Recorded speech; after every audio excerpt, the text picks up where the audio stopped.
This program features live coverage of an African safari and may include animal kills and carcasses. Viewer discretion is advised. Good morning, everybody. Welcome to Djuma Private Game Reserve. This morning I'm joined by Steve here in Djuma, Angus at Pinder, and Mike is at Pridelands this morning. So jump on board, get your coffee, and join us on a live safari in the African bush.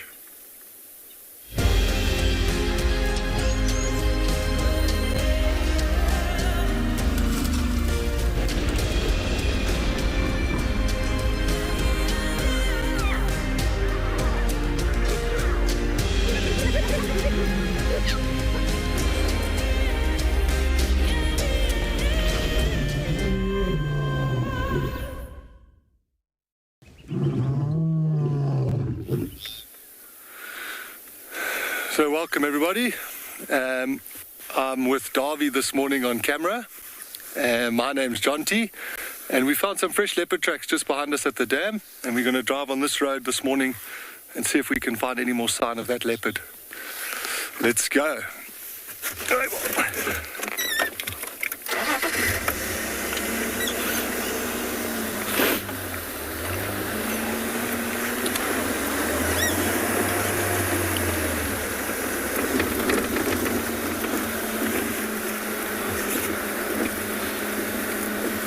I'm just going slowly along this road. The tracks of that leopard did cut off a bit further back.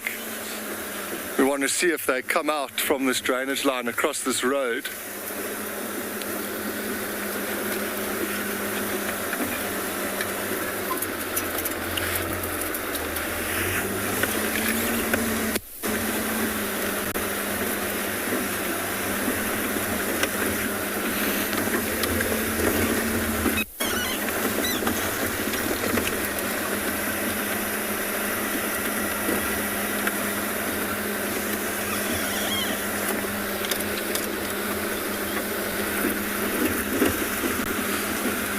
It's still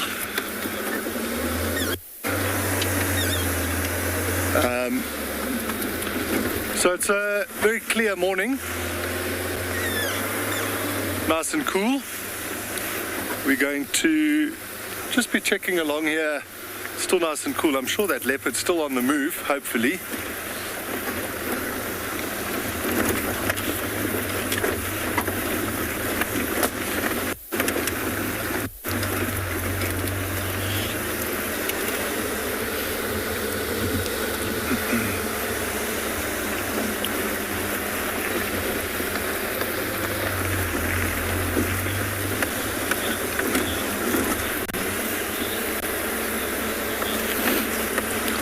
Everybody watching at home, please send your questions through to #WildEarth or head over to the website wildearth.tv if you are a child watching. We love getting your questions and comments, so please send them through.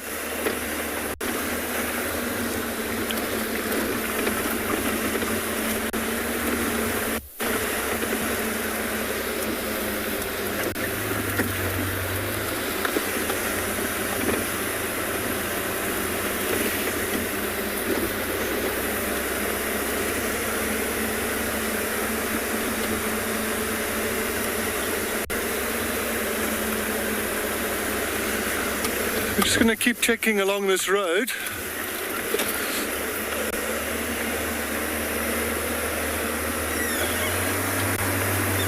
I think you're going to head off and see what weather's happening at the other properties this morning.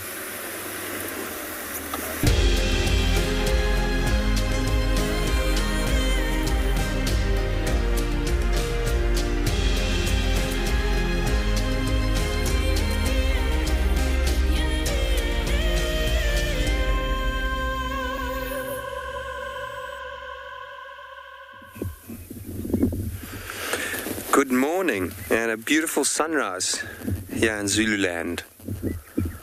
A little bit cloudy, you can see over the Indian Ocean. There's a few clouds that seem to have developed overnight, but I'm sure as the day gets hotter it'll probably clear up. My name's Angus, and behind the camera this morning we have Johan. And I think our plan for this morning is just to bumble around and see what we can find. But for now, let's just sit and enjoy the beautiful sounds and the scenes we have.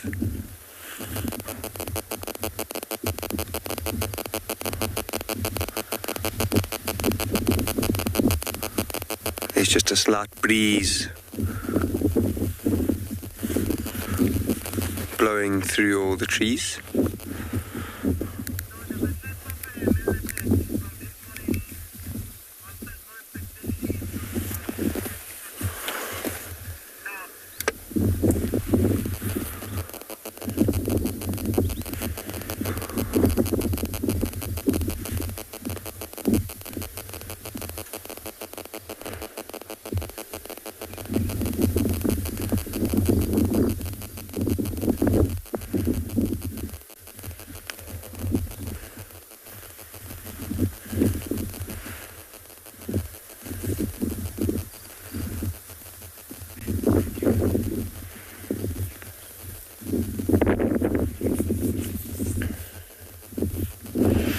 Yes, Jacqueline, it's a beautiful sunrise, and we're lucky to have these almost every day while we work here. So it's one of the best things about being able to work out here in the bush.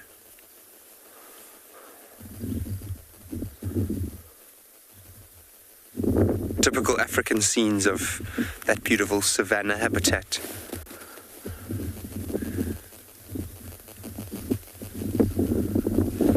That horizon layer that you see is just in front of the coastline. So the coastline is very close to us here at Phinda, only about 30 kilometers away.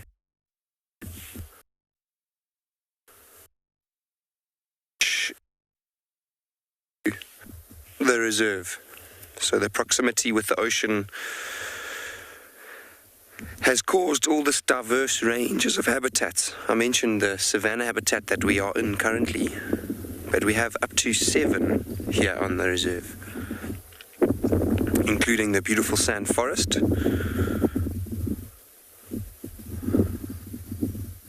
which is really, really rare and difficult to really experience if you haven't been able to come to Phinda or this Zululand region before.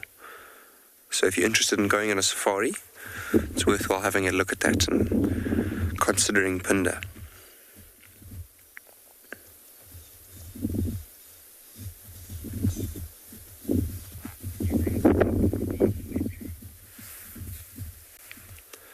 So we are going to keep moving, and we'll send you over to Steve to say hello.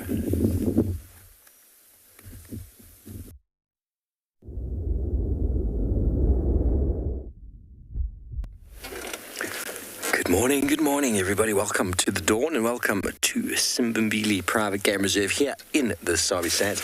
We are just across the road from Djuma. Hello, everybody. My name is Steve, joined this morning by Darren on camera.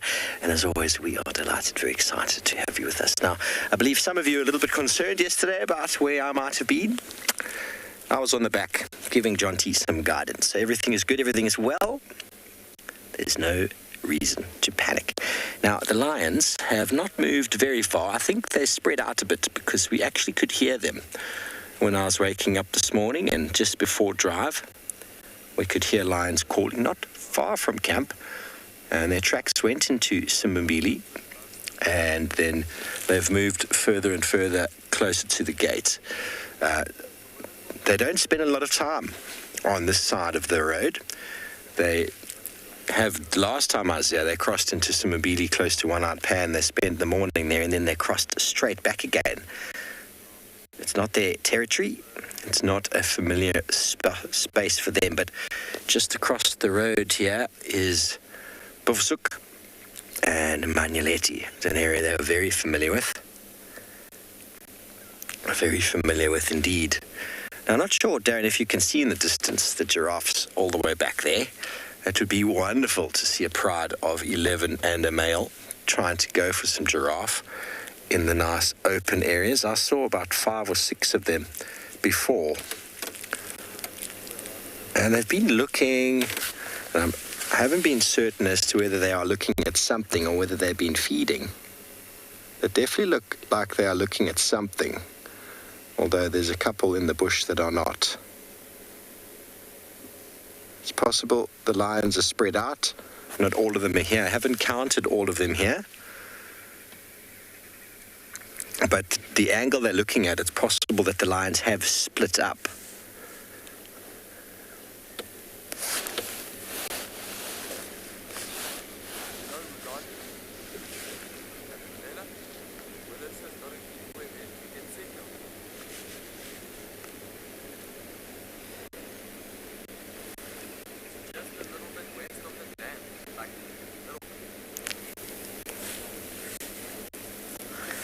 Safari Kitty, I believe they are, but I'm not 100% certain.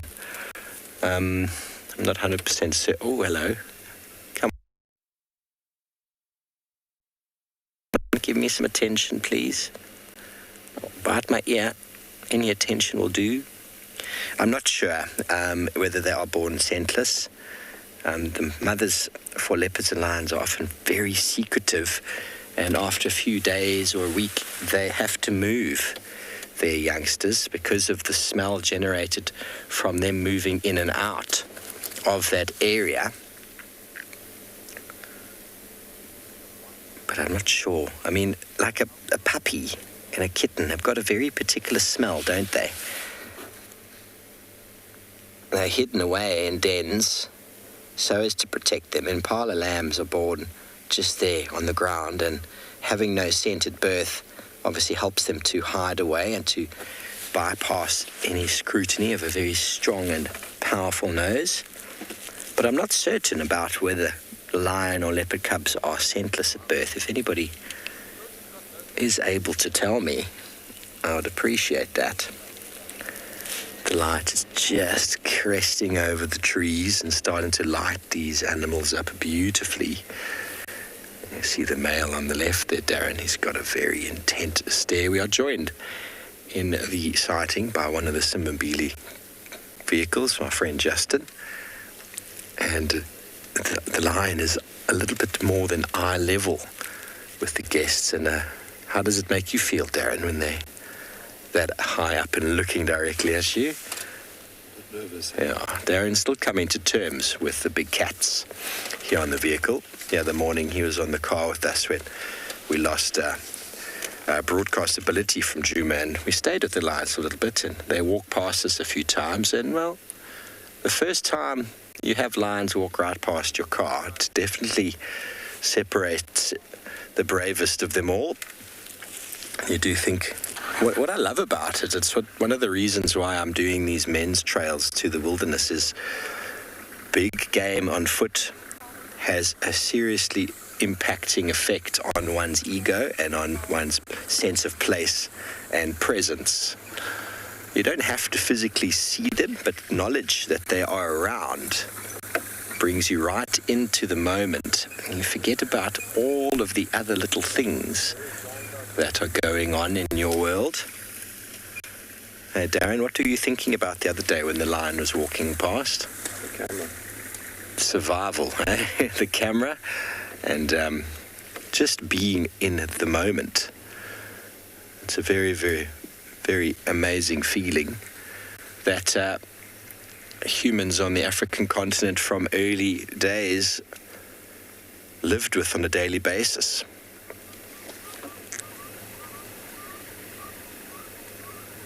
Many African tribes believe the initiation into manhood is to stand down a big male lion on foot, looking him eye to eye.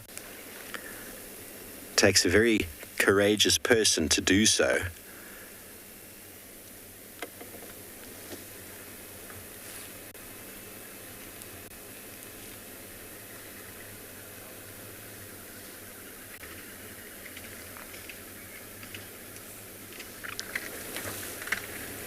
Angela, they are beautiful, aren't they? And they're just bathed in this beautiful golden light. There goes the big boy.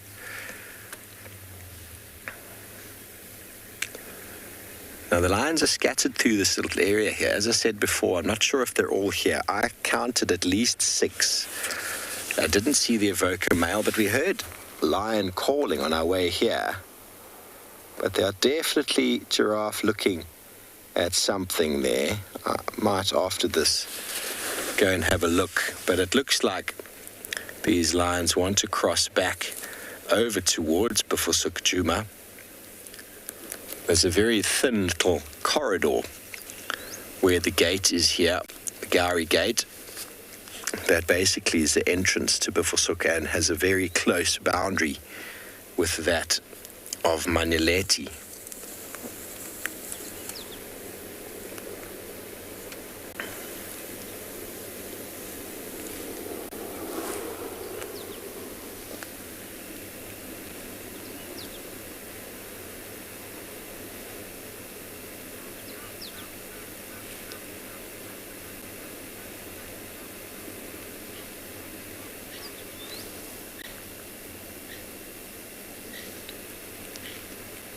Okay, well, we're going to move up and try to get into a better position to see if we can see where these lions are headed to, and we're going to send you over to my good friend John T.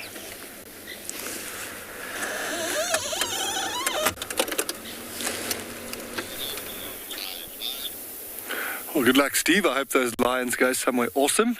So we're just coming down this road into the Mlawati drainage line or river, which is behind me, and I just spotted this very cool, I don't know if you can see, but this is mud that's been rubbed off on this tree, and this is from an elephant that would have probably or definitely had a mud bath. It's come in. And it's quite impressive as you see how tall they are, because I'm 2 meters tall. Is a big beast. Sometimes we'll see rhinos and buffalo do the same. It's always interesting to come and look close up on this bark, because you'll sometimes find ticks. Process. Also lying around on the floor here, these are branches from the marula tree, and you can see where the elephant has actually chewed this bark off of this branch, and you realize how big they are. See how big some of the branches are that they've chewed on, and seen where their teeth have mashed up the bark here. But we're going to carry on, go down into the Mlawati and see if we can find any tracks of this leopard. We might stop and listen, see if we can hear any alarm calls or any vocalizations from the leopard.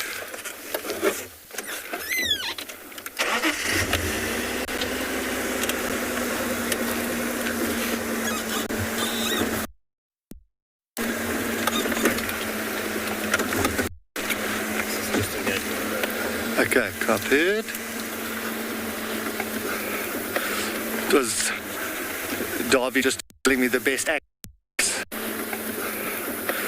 It was Darby just telling me the best access into this riverbed. It's so cool for me to drive. Last sort of time I drove in the Mlawati was when I was still at Natal. It's always cool to see a different part of.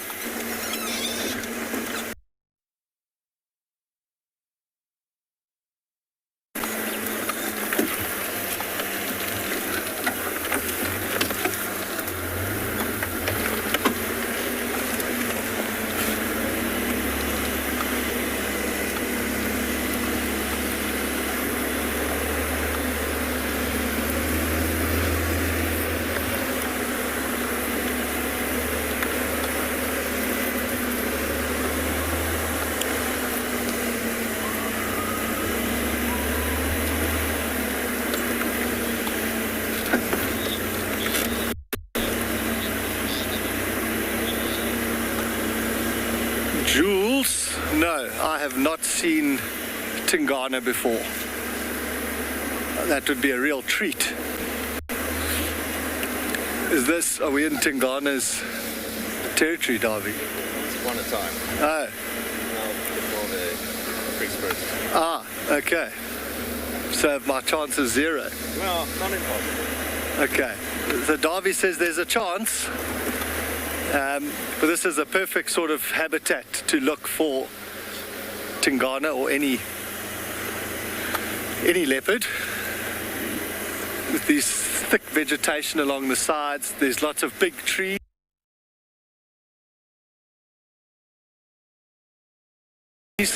where they could secure hyenas. Also a great habitat for inyala, bushbuck and duiker, which are antelope that leopards like to eat.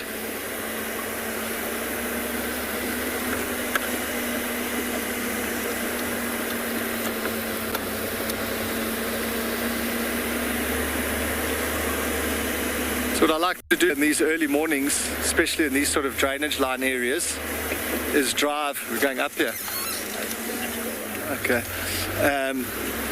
Is to drive and switch off and listen, because often we get alerted to the presence of predators by alarm calls of other animals, birds, squirrels, antelopes.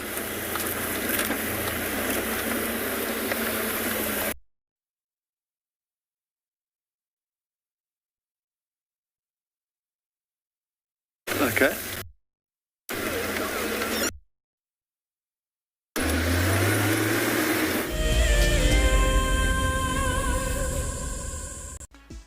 We have received our second batch of name plaques, which is super exciting, and Marcel is busy mounting them as we speak. For those of you that don't know, we are offering the opportunity for Wild Earth explorers to get their names engraved on a plaque like this. Once your name is on the plaque, it will then be attached onto the vehicle. Marcel, what are you up to? I'm busy mounting plaques on Trusty Rusty. This means that even though you're at home watching this, it'll still feel as though you're on the vehicle with us as we bumble about the bush. This means that V&A, Prajash, Melanie Greenwood, Linda J. Poley and Stephen Humbert will be riding along with us as we bumble through the bush, even though you're watching it from home. Now that the name plaques are on the back of the vehicle, it's time for us to head out and go and see what we can find.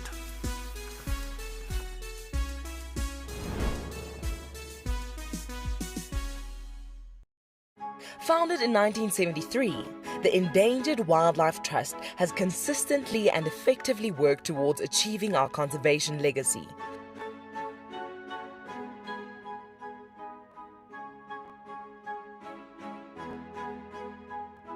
Contribute to this legacy by visiting EWT's Get Wild eShop and purchase products with a purpose.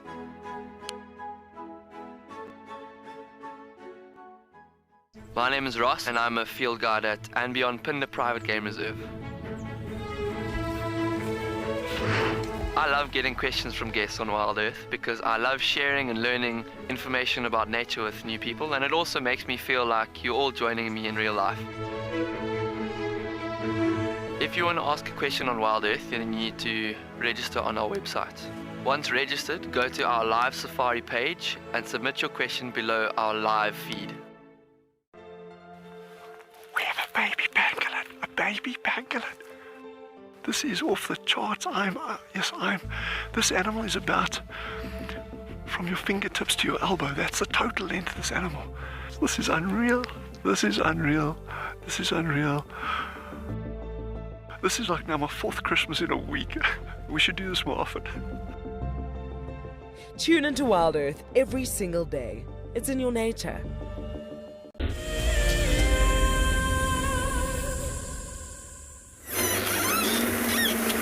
Well, welcome back. I don't know if you could see our route has been blocked. I'm just going to try and find a way around it. But Jules, I was just chatting to Davy, and there's a very good, I don't know if it's been confirmed or not, but Hosanna, who's potentially Tingana's son, I have seen him. So, come on, girl. So I've seen a part of him, I suppose. We're doing a bit of explorative driving here. We might have to even turn around and go back, which would be a bit of a bummer. It looks so awesome beyond this fallen tree. I'm just going to try one more time and go up this bank.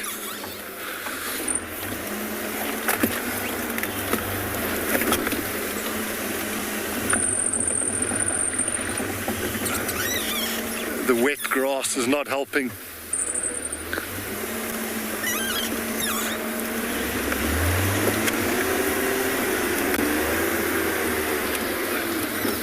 Well done, Rusty.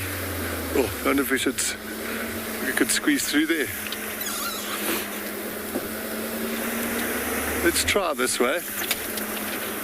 See if I can keep Darby on the car.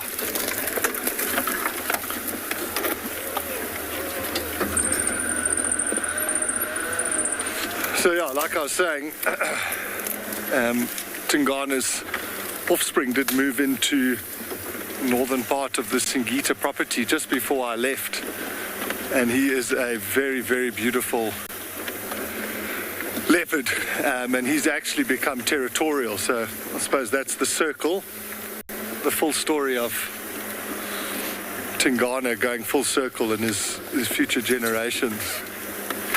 Oh, this is looking pretty outrageous. I'm just going to walk down here and see if we can actually pass here.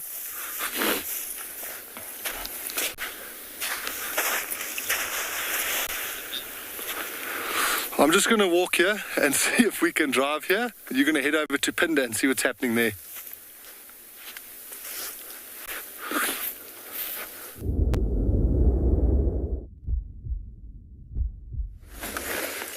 Such a beautiful scene here. We've got a little group of zebra, including a foal as well on the right of your screen. This foal looks like a few months old now. It was probably born at the beginning of the rainy season. It's not necessarily always the case with zebra, but they do try to synchronize when they give birth to their young with the rainy season and when there's plentiful food.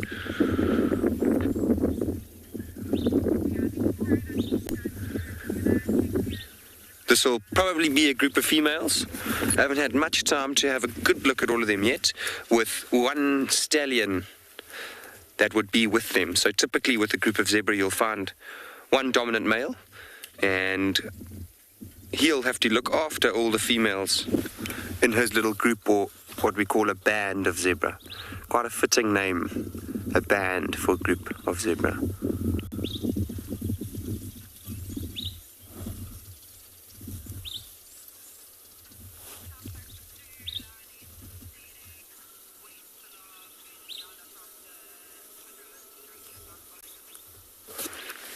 And have a look at where they are grazing. You can see the grass is quite long.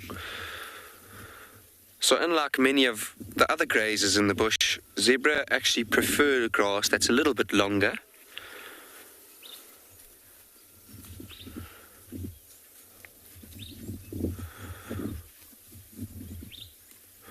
And with animals all having a different preference,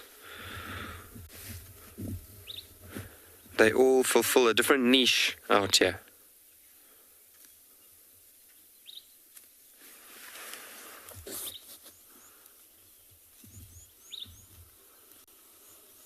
In these little groups, they'll be safer, so with more eyes to look out and ears, just more chance of picking up on something that could be sneaking up on them. You can see as they feed, they'll take turns, or not necessarily take turns, but they'll all take a moment or two in between eating to just stop and look around them.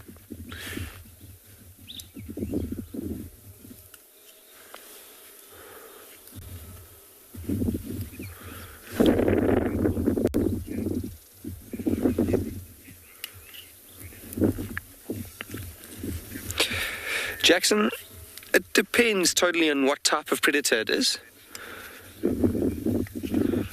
So if it were something like a leopard, which are unlikely to take zebra, but possibly their foals could be at risk to bigger male leopards.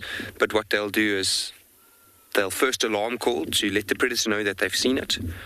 And that usually is enough to deter predators, because the bigger predators are all what we call a stalking type of predator. They'll have to get as close as they can. Wow, it looked like that youngster's I think it might have been scratching itself. And so what those alarm calls will do is just let the predator know that you can't sneak up on me. I've seen you and I can easily outrun you. So it's more of like a warning call. And the stallions will also they'll kick. They have a very strong kick. So if a predator is trying to sneak up behind them and jump on their back, their last resort is to actually try and kick it off them. But first of all, it's just to try and keep a lookout and warn the predator that it's been seen, so it can't sneak up on them. Avril, I hope you're with us this morning, but you asked us yesterday how mange is spread on animals. So I had a look up last night, and mange is spread by little mites that live on the skin of animals. So that's how it's spread from animal to animal.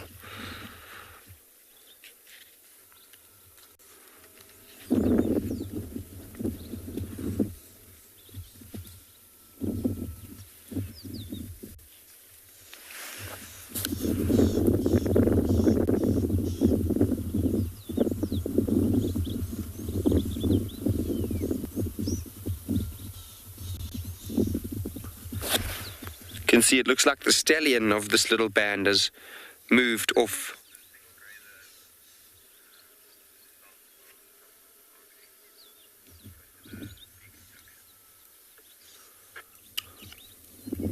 And you can see how the rest of the herd will then move off and follow him.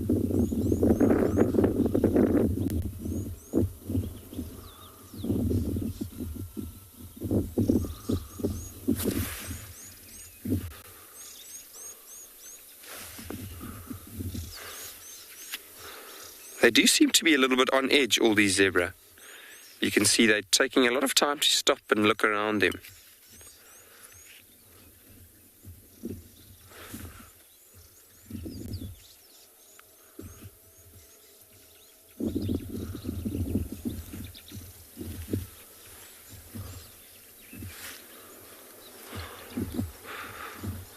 Sorry, there is a vehicle coming up behind us, so you might all hear it come past quite briefly.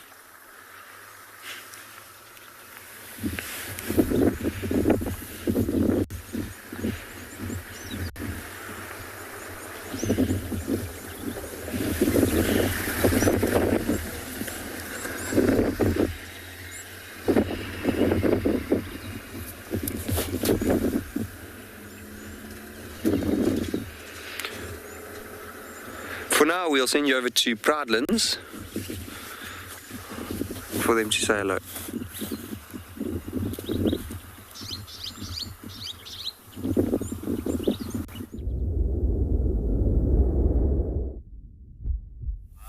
We are just paying tribute to a beautiful sunrise on what was one of the coldest winter mornings we've had so far here at Proudlands. Absolutely spectacular though. The birds are starting to call, wake up. As you can see, the water is nice and still. Hi everybody, my name is Mike Anderson, behind the camera is Glenn, and this is, as I said, Ecotraining's Proudlands Conservancy, where we are busy standing by in Ndlovu Dam, just outside the Ecotraining camp, hoping that in this quiet time all the students have gone out, animals might start to filter down to the water. And if they don't, well, we'll just go and find them. It's a bit time of morning, as you can see. The sun just rising to the tops of those leadwood trees, and a whole bevy of brown-hooded kingfishers. See, chasing each other up and down in these leadwoods.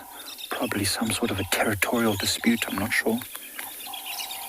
But you can hear them making a heck of a noise. You can also hear the Cape turtle dove calling.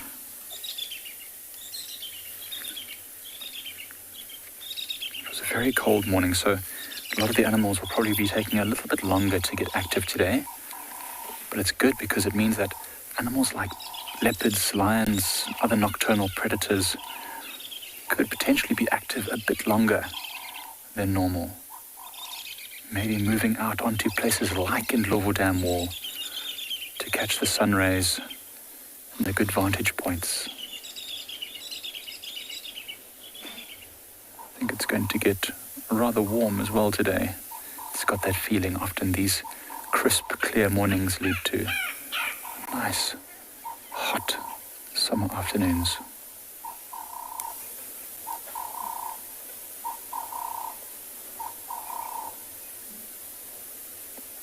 We've already seen an elephant herd this morning, not so close to Ndlovu, a bit far away, but potentially heading down here for late morning. So I'm going to stick around this area most of the morning just to investigate what might be around. We might take a little walk up to the burnt area on the southern boundary to check how the recovery process is going. But on the whole, our day is going to be a fairly relaxed affair.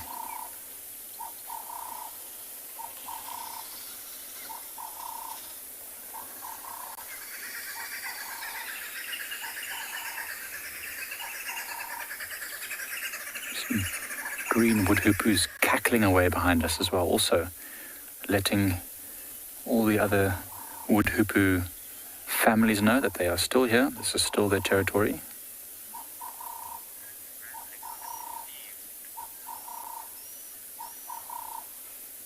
All the birds are waking up slowly, and it's going to be a wonderful day.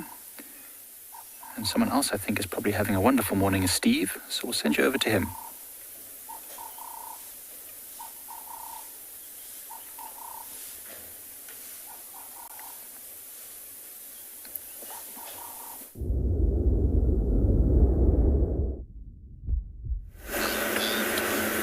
Welcome back on board, everyone. We unfortunately couldn't get through that section of the Mlawati. It was full of water, which is so cool to see this time of year, that there's so much water in there. I didn't think it would be advisable on my first morning drive to get stuck. I'm sure in the next few drives I'll probably get stuck at some stage. And there were no more leopard tracks there, so we're just in a completely new area for me, which is exciting. We're going to head towards Chitwa Dam. Davy has told me that it is a gem, a sight to behold. What a view.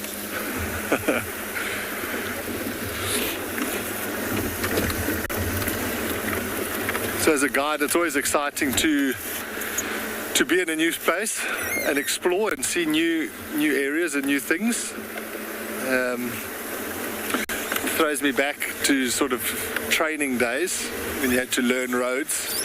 Obviously it was a lot more nerve-wracking in the early days, because as well as learning roads, you were trying to learn how to change gears in the car and learn about all the different animals. I was just checking for something on the road here, but not too important. Yeah, one of the things they made us do when we were training was we had to walk for 10 days.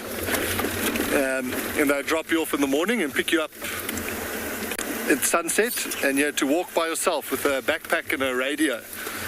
And it was a very awesome experience to learn the roads and also just to have some alone time in the bush. But certainly some nerve-wracking moments in those 10 days for some guides, I'm sure.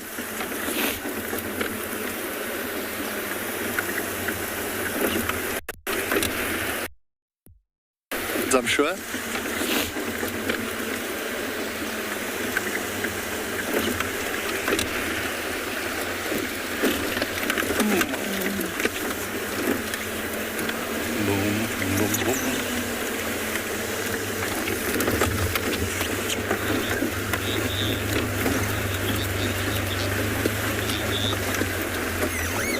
What do I enjoy most about tracking? One, identifying the track. Oh, we're looking right here, Doc. One, identifying the track, so figuring out you've got what species you're going to be tracking, because that kind of alters your mindset into the behavior of what you think it's going to be doing, because that often helps with following the tracks. And then the whole process of piecing together the story. Tracking is an unbelievable skill, And having worked at a lot of the lodges where they have highly trained and highly experienced trackers, you pick up things from them and you realize it's not just a visual process. The whole time your ears are alert to alarm calls. So while you're tracking here, the tracks, for example, of a leopard are heading down this road, and you hear impala or squirrels or nyala start alarm calling further down the road. The wind, the whole time you're walking, because you have to be aware of if you do bump into the animal that you're tracking, or if you find it, know what the wind's doing so that you don't give it a fright and chase it away. So I think it's that whole process, but it all starts with that initial moment of spotting a fresh track, or what we call a clean. If a track is clean, that means it's a good one and one worth following. So from that moment, you get this little bit of a anticipatory rise in your heart rate because you know you're about to do something cool. And sometimes you'll have a great tracking mission and actually not end up finding it, but being able to follow a track and signs for a couple of hours, it's quite rewarding. So yeah, that's I suppose the long answer.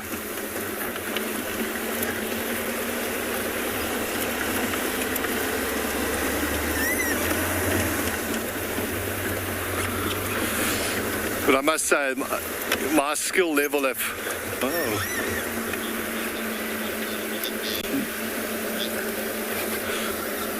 Mike, I'm going to come back and answer you now. I'm just seeing something on the road here. I just want to have a quick look in front of the car. This could be one of those exciting tracking moments.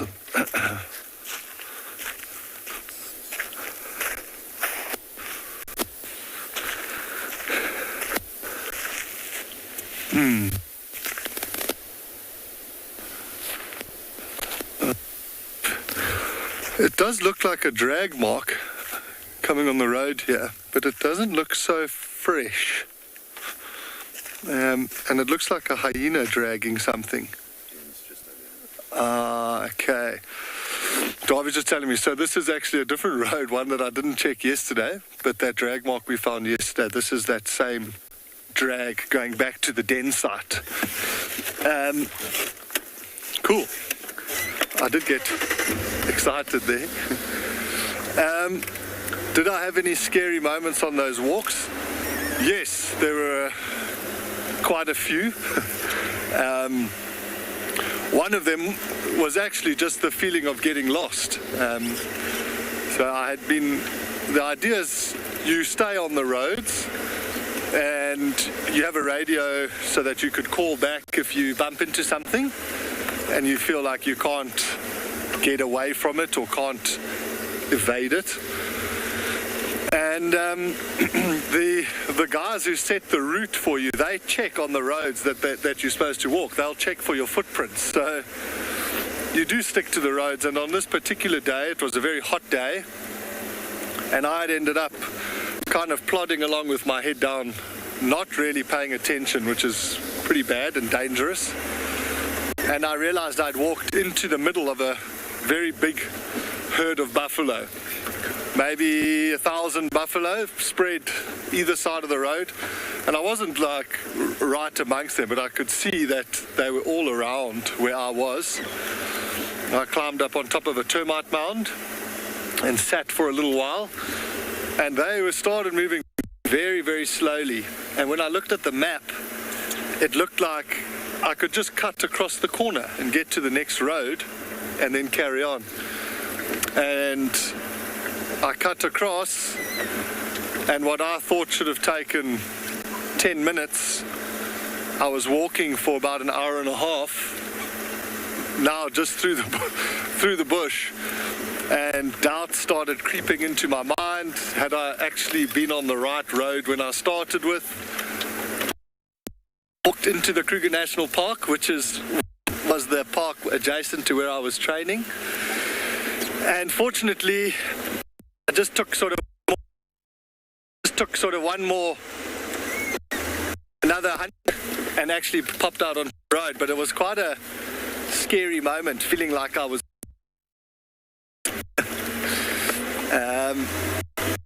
now that was frightening. There were also some incidents with elephants.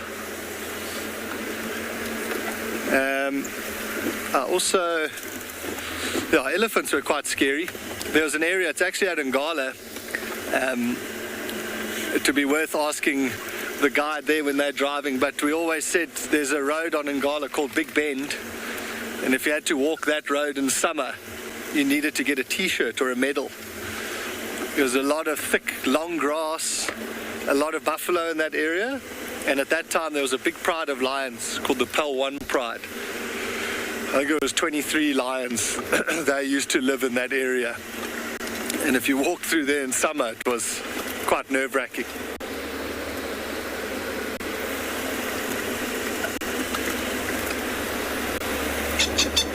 Sorry.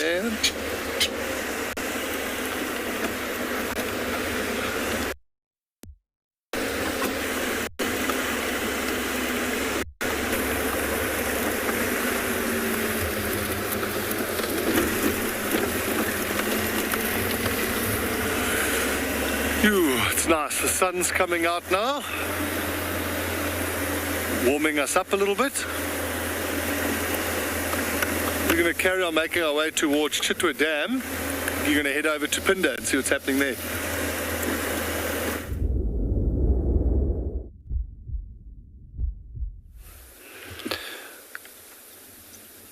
What you're seeing is just the back of a rhino as it disappears into the bush.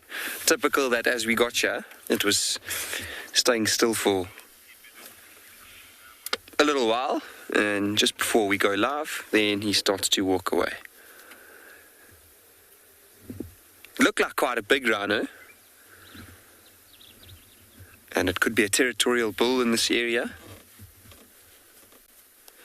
But with this wind, it's quite cool this morning. So with this wind blowing, often rhino will try and get out of the wind. He might be moving towards that thicket to stay quite sheltered. They don't like it when they can't hear very well. And you can imagine when wind is blowing all through their ears, it's very difficult for them to hear much and be able to take in all around them.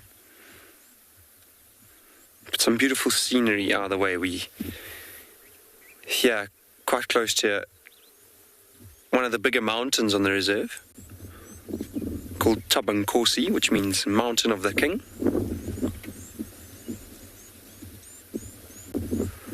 Those are blue wax bulls that you hear calling.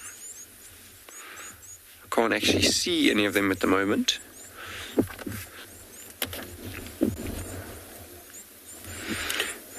Oh, there they are. There's often a troop of baboons up on that mountain. So baboons are animals that also try and stay in areas that will keep them out of harm's way. So up in those mountainous regions, they'll feel relatively safe, and they'll roost there or stay there during the nights, and then in the day they'll move down to forage and find food.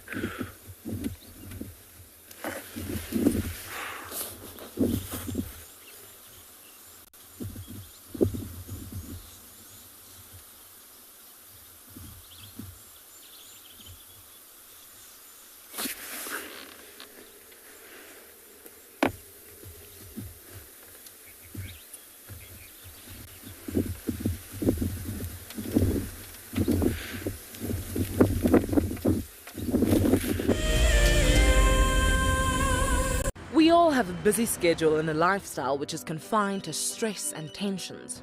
For so many of us, the hustle and bustle of a tedious life has meant we have lost our inner peace. Traveling is an ultimate remedy that lets us unwind and helps us experience peace in the lap of nature. Wild Earth encourages the benefits of travel by giving away an amazing prize every month. I was totally overwhelmed to receive this fantastic prize of 3 nights at Chitwa. Wild Earth has been a lifesaver for us during the pandemic and has kept us sane. Thank you so very much, Wild Earth. Sign up to be an explorer today, and it could be you jetting off on an all-expenses-paid-for safari experience.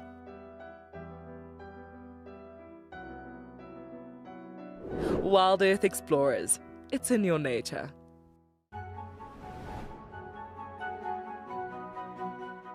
And I find getting out to a local royal park brings me so much closer to nature. I can leave my pain at home. And like watching Wild Earth, I find it's the most amazing way to step out of life's difficulties and just breathe.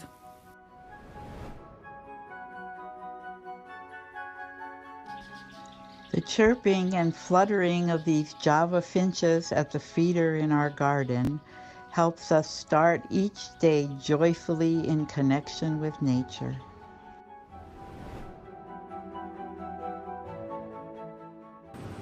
So this is our piece of nature that we've been enjoying and has been keeping us sane during lockdown. This morning we have 8 oyster catchers on our beach, which is a real treat. Hug a tree, Steve, just for you. I love being a cam up for Wild Earth. The animals coming right up close to you, especially like lions. Sometimes you get nervous, but you have to go with the flow. My favorite animal to film is the elephant because of how big it is. But when it's really up close to you, it's one animal that you would say, I really respect you.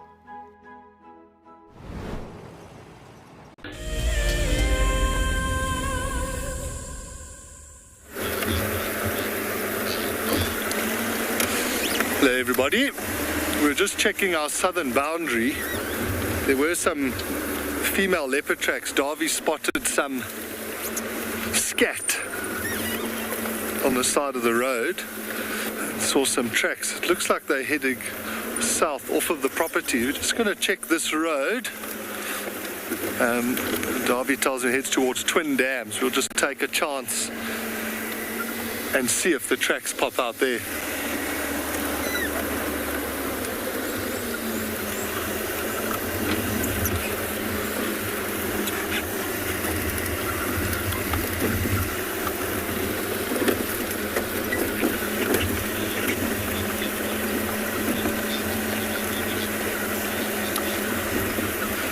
So 50, a leopard is up there because of their sort of natural trait to be a very secretive animal. And in the Sabi Sands we do get spoilt with really, really great relaxed leopards and really good viewing. But in some of the other properties that I've worked at, the leopards are still very, very wild's not the right word. They're just not that used to people finding them as much. And so to track and find a leopard is like a real treat, because it's a test in one, tracking, but also then actually seeing the leopard right at the end of the track. So like I was saying yesterday, leopards will be quite comfortable to hide from you, and they're really, really good at it. And now this sort of area with grass like this, still very high, lots of leaves on the bushes, a leopard could literally just vanish before your eyes. So actually spotting it in the first place is quite a challenge. But some of the trackers I've worked with, it's ridiculous. I think they could, track a moth through the air or a snake over a rock.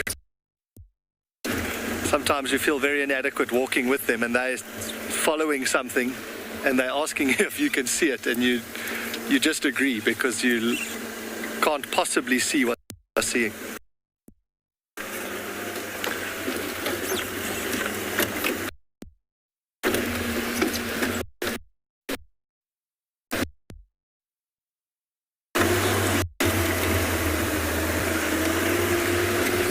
Is when we get to this dam that's up ahead, I might switch off and we might just sit and listen for a while and see if we get alerted by any alarm calls or bird calls to the presence of this leopard, but also just to enjoy a bit of the stillness of the morning.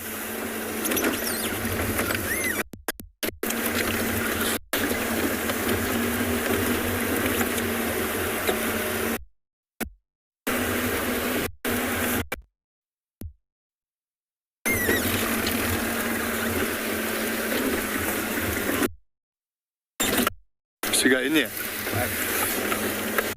Straight on.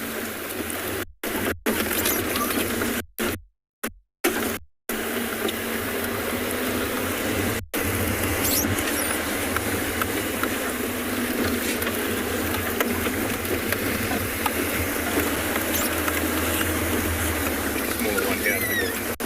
Okay.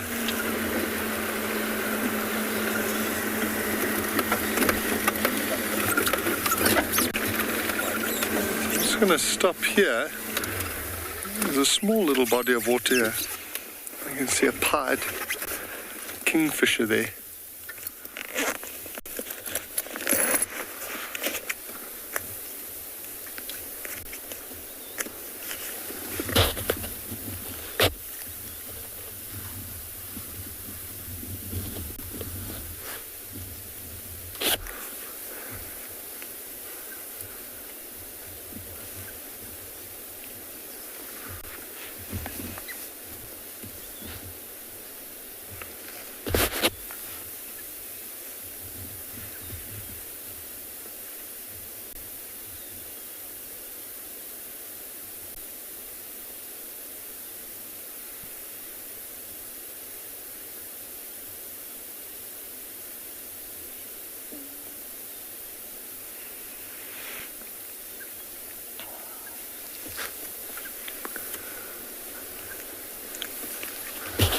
There's a beautiful little scene. This female kingfisher, pied kingfisher, just on the branch there, keeping an eye out for something to eat in the water.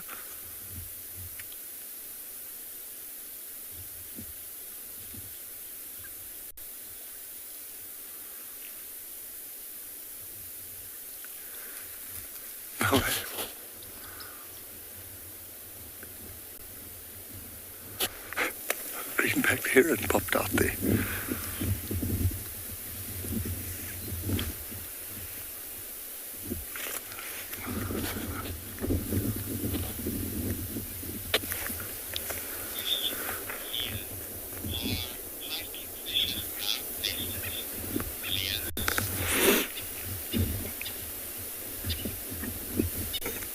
That is a great question. I'm going to have to just rack my brain, but I think they nest in burrows in sort of the side of a bank or a river bank.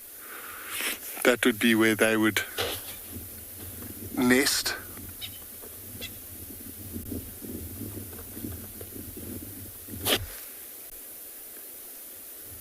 Do you hear that, Darby? No, there's something large moving in the bushes in front of us. I just heard like a branch break. There you go. I'm just going to drive forward a little bit.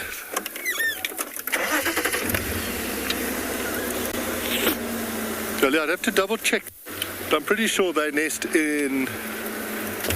on the ground, or in holes in the ground, like in the side of a riverbank.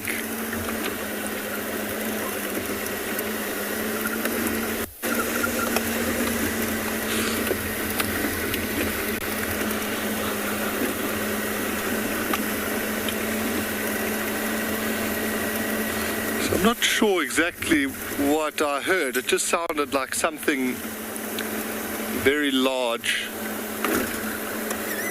moving through the bushes.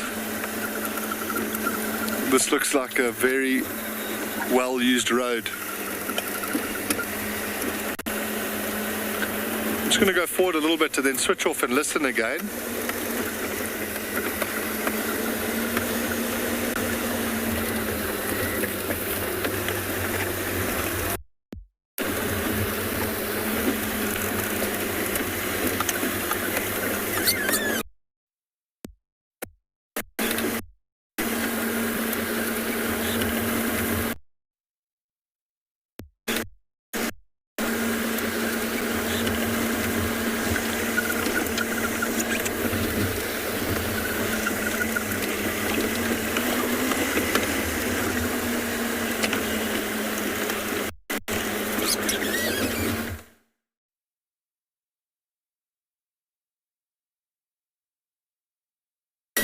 just want to listen for a little bit.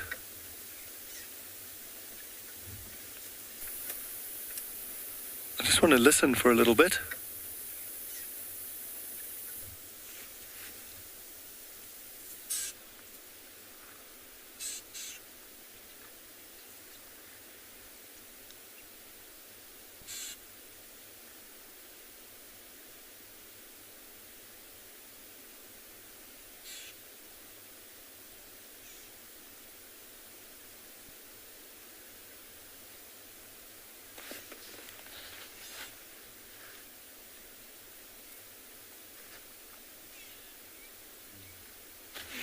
Here there. Can we go around there? We can. Maybe that way. Okay. We're just going to loop around. It sounds like something big feeding just on the other side of this drainage line. Let's loop around.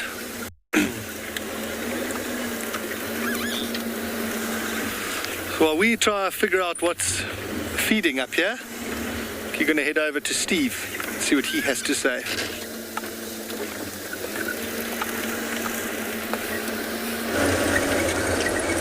Hello everybody, welcome back. Well, we've had an action-packed little while. We followed the lions, they crossed into Djuma. It seems like most of the pride has joined eventually. They went towards Sydney's Dam. We then heard a leopard sawing. We zoomed off to go find out what was going on. We found who I believe to be Tabangumi at the base of a tree, looking up the tree. He went up the tree, started having a fight with a female leopard in the tree. And didn't really get too close to her. She was just giving him the proper leopard scowl. That caused the lions to move into that direction. We followed Tabangumi, I think it's him, away. I'd seen tracks before of a male chasing a female. And then he led us straight to a scrubhair kill that he'd left in the drainage. Unfortunately, though, in a little area there, we just weren't able to broadcast from. So I do apologize for our absence, but Darren doesn't quite know what to make of it this morning. Do you, Darren? And all I said to him is, welcome to the Sabi Sands. As we were leaving, Dark Mane was now emerging into the drainage line where Tabangumi had taken his kill. He left, he'd see the lions, kept walking. I think it's him. I've got some photos, so I'll be able to double check, but I haven't seen him before. Beautiful, beautiful, relaxed male leopard, so I'm guessing it's him in the same area. Unfortunately, I didn't get a good look at the female leopard. She was quite obscured. She was in a small, well, a decent-sized silver cluster leaf, but she was quite angry with him. And why would they be fighting? Well, essentially, a female leopard has probably established a territory here. He's moved in. He's trying to establish a territory. There was calling, which means he's advertising, and she's just not really that ready to say hello to him. They are not social creatures, everybody, leopards. They are very aggressive towards each other. Unless she comes into estrus and is receptive, she doesn't want him near him. It's like, stay away from me. And the only way a leopard knows how to do that is through. How did that noise make you feel, Darren? It was the first time you've heard that? Best noise.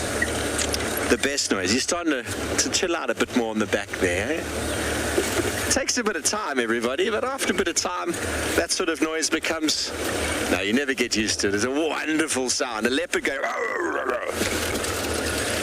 The hares over here do that.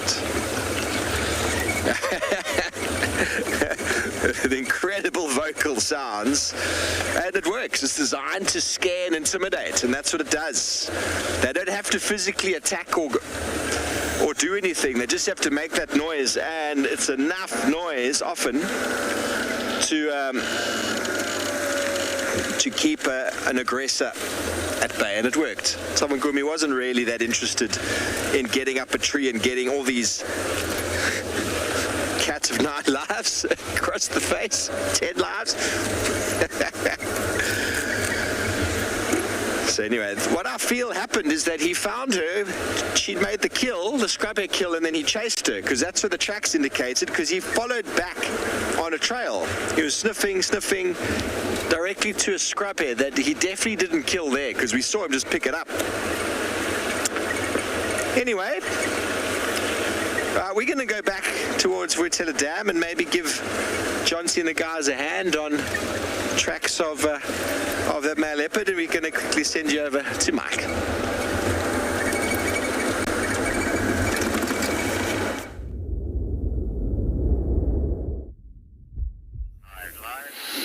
So we're walking up this little rocky road. As you can see, it's not very often used. It's the kind of place where I often find little cool knickknacks and interesting signs. And one of the cool, interesting signs that Alexa actually spotted, which I think is really amazing, is something in this knobthorn tree just to our left. It's a piece of mistletoe. Well, not a piece of mistletoe, it's a mistletoe plant, which is a parasite and a very interesting one to find. They're flowering at this time of year, which is what catches our eye. So I'll give Glenn a little while to find that little piece of mistletoe. It's sitting just on the underside of a branch. Have you got it there, Glenn? Oh, look at that, eh? So as you can see, that little piece of mistletoe is a parasite. It is literally taking nutrients directly from this knobthorn, and as you can see in that, it's flowering beautifully. Now those flowers attract a copious amount of life, from insects to the birds that prey on them, and then things that like the birds that like the nectar as well. And not only that, but the fruits that this thing creates are also having very sticky seeds all over them.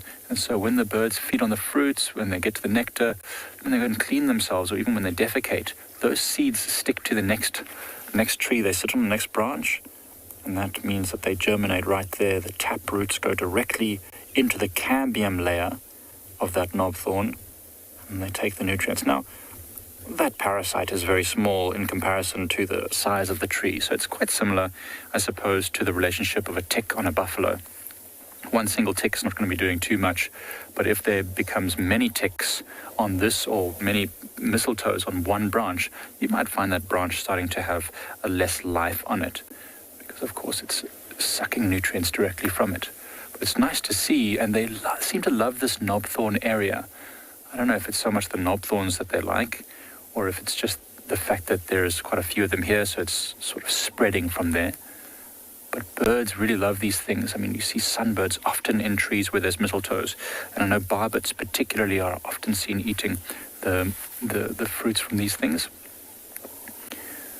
And then wherever you find barbets and their holes, you often find this plant here. It looks a little different to the mistletoes that you would know maybe from Europe. I don't know if they occur in the Americas, but very pretty flowers you can see there. Long purple tongues that come out, which have obviously the pollen on them, and then a nice tube which is kind of a pale pink color. It's very, very pretty, and we often find them when there's much bigger ones. This is a very small one, but sometimes we find them much larger, really, really a lot larger, 10 times larger than this. And then when you look underneath the tree, you'll find hundreds, sometimes thousands of these little pink flowers littering underneath there, and it's very pretty.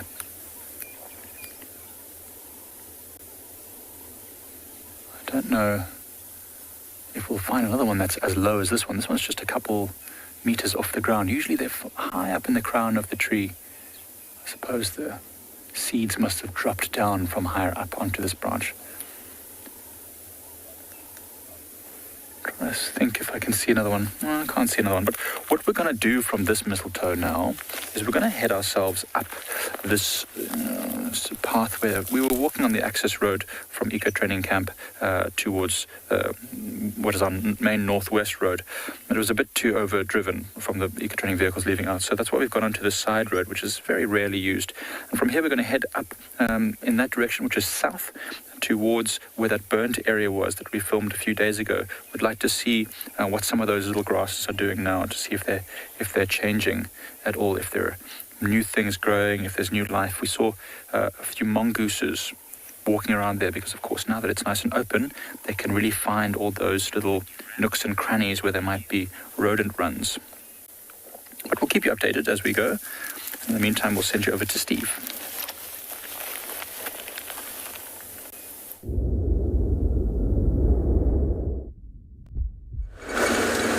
Thanks, Mike. Well, we're just trying to get in touch with John to see where he is. If he's working on those leopard tracks, I'll leave them to it. and we'll head on towards the west and the south. Only in the Sabi Sands do you leave a pride of lions and a couple leopards to go track another leopard. What a fantastic place. Anyway, it is Tingana apparently off the dam cam update. Enjoy spending a bit of time trying to find him.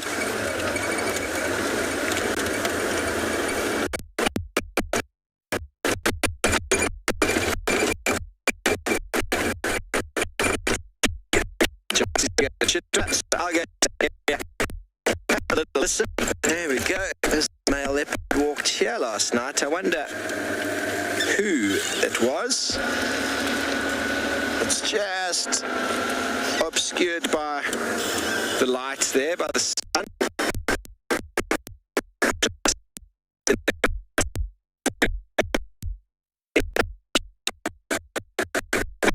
don't know who it could have been.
Hello everyone, well we're going to figure out, guys have been trying to track down that male leopard that came from Woodpecker access, which is that side down to the dam, probably had a drink, maybe looped around and headed back this way. It was a kill. Who knows? Without having investigated, I didn't see the tracks much further down that way.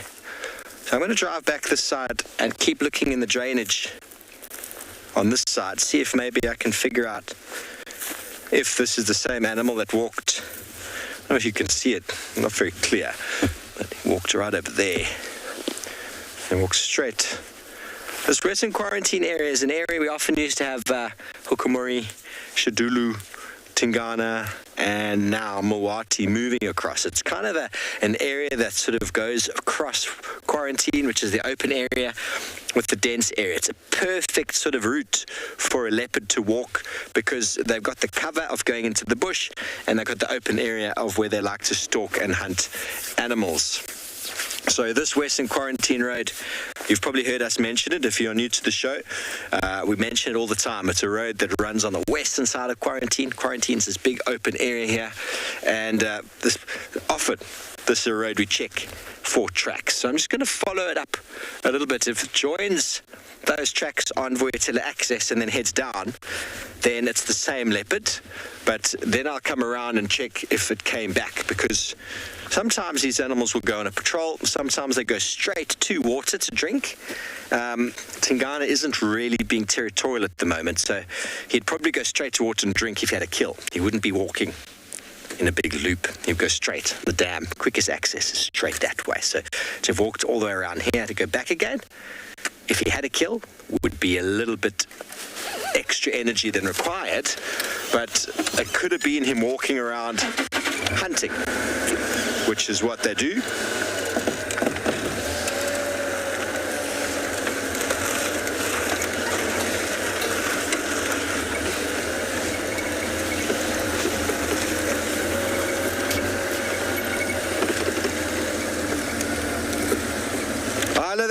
They do. There's a lot of sensory communication in a whisker. It also helps them to navigate their surroundings with regards to size. The whiskers are sort of the width of the shoulder, so it helps them to know how to get through gaps and areas. And there's probably more to a whisker than we really know. I'm sure there's been some studies further.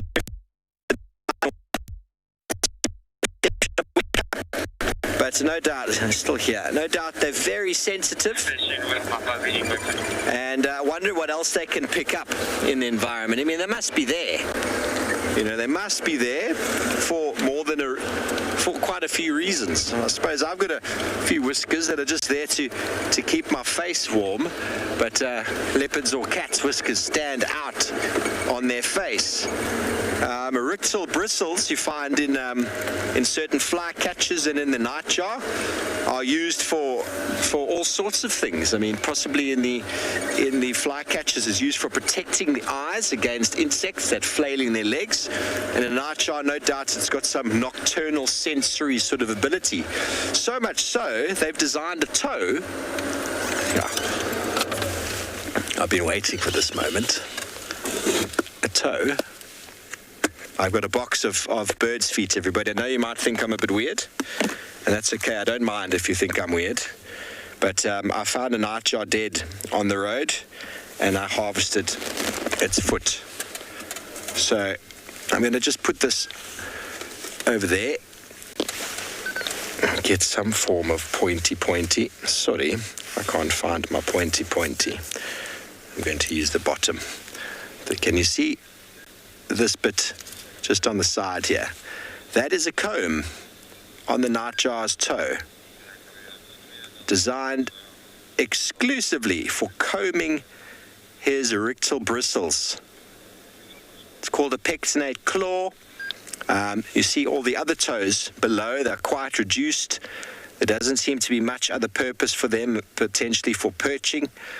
They don't have very long legs, but that toe there, that very long comb-like structure, is designed in a nightjar for combing those whiskers and keeping them open for sensory, obviously for sensory awareness. Now, not only does the animal have the whiskers, they've designed a comb to keep them separated and all of that. So evolutionary-wise, whiskers obviously play enormous roles in the lifespan or the ecology of these animals, and I'm not 100% sure what else. Nightjars fly around at night with their mouth wide open, and the whiskers potentially help them to navigate that, help them to maybe filter insects in, almost like a big sort of net. Maybe it helps them with sensory awareness and abilities. I'm really not sure. We can only obviously postulate these things, but isn't that amazing? And, so nice to see the toe. Thanks very much, Darren. Okay, I'm going to put that back in my little treasure trove. You all think I'm weird, don't you, with my bird feet? You know, it's nice for understanding foot structure and tracks. Birds' foot structure and tracks interest me incredibly. How they perch, is how they nest, how they breed. A lot can be told from an animal's foot.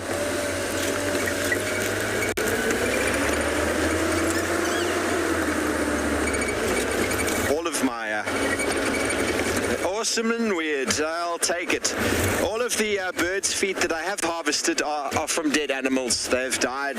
I don't always know how, but so I don't have a foot fetish, I promise. I just I like to get birds' feet when I can. Luke, it's incredible, isn't it? And so they'll sit there and they'll take that comb and they'll comb those whiskers out, and they stand out broadly on the side. So if anyone knows of any other potential uses for whiskers, you're most welcome to let me know. Always nice to learn. I'm sure there's a whole list of things that have come up. Okay. Now, somebody drove this road, but the tracks were coming straight here but it's possible he would have walked through. You see, leopards don't like to walk in thick, long grass at night. It makes noise, but the vegetation is very open here in quarantine. So I'm going to go have a look at the junction there and see where they came from. The lions came through from the dam last night. They actually came through quarantine, so their tracks all joined at this junction here. So that might have caused... we got a kudu on a termite mound. Let me just move forward for you there, Darren. There we go. You should be able to get that. Beautiful. I think it's a lady kudu. Just over at about 9:15 on the clock.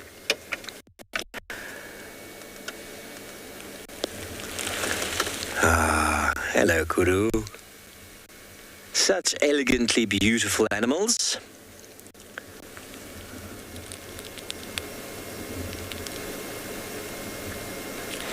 Talking about whiskers, I was reading up about seals the other day, and seals have also got whiskers, and they're very sensitive. And apparently, if you happen to find yourself walking through a seal colony, the easiest way to get them to move out of the way is to touch them on the whiskers. I don't recommend doing that because seals can bite, like dogs. So I wouldn't be doing that. But a very strong seal energy came to me during my men's trail, so I had to delve into the determined, joyful seal that came up in a meditation. And I think the seal came up to guide me back to the ocean, where I will be headed in a week or so. Down to the coast I go. I'm looking forward to dipping my toes in the sea, enjoying some fresh ocean air. And I reckon at Anbion-Pinde you can probably smell the ocean most days.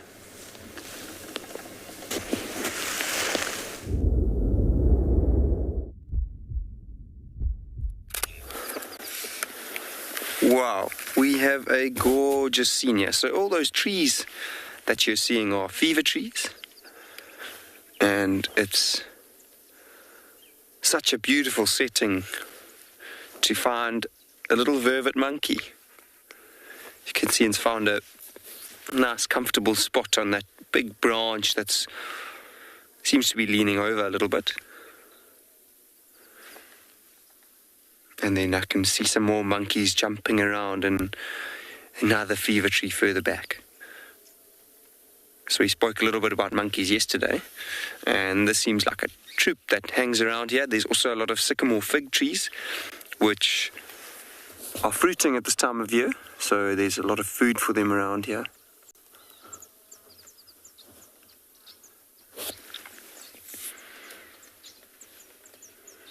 And vervet monkeys also eat the flowers of fever trees. At the moment, there don't seem to be any of those very yellow pom-pom-like flowers. See, there's one in shot now, just moving along that branch. Such a beautiful, beautiful setting to see them in trees like this. Also, lovely sounds. I can hear a woodpecker. Let me just try and find it. There's a dead tree quite close to me.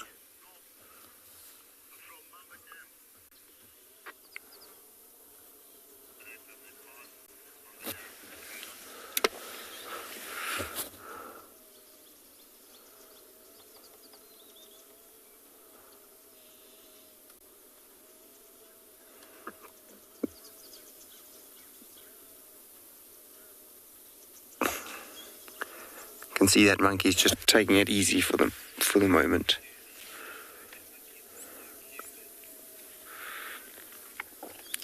Yes, Susie, they are very cute and definitely one of my favorite animals. Very interesting to watch.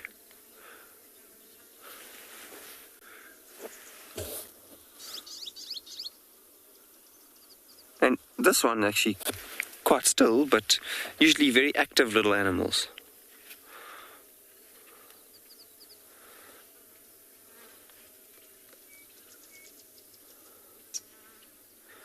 And they actually have a bad name, I know, in a lot of places around southern Africa, because they can become pests.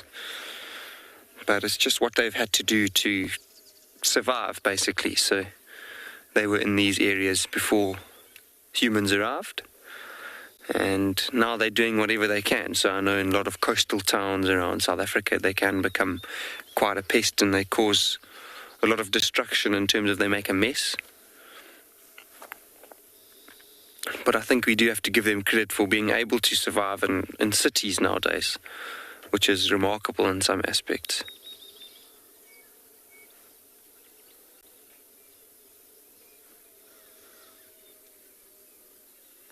There was a chin spot batis, that's what calling now.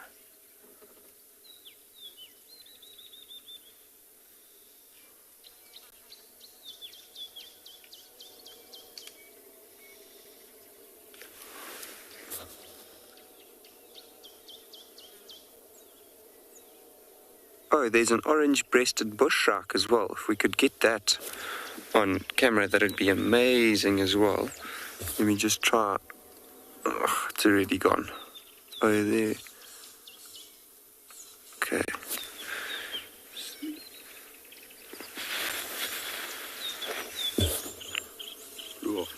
Yeah.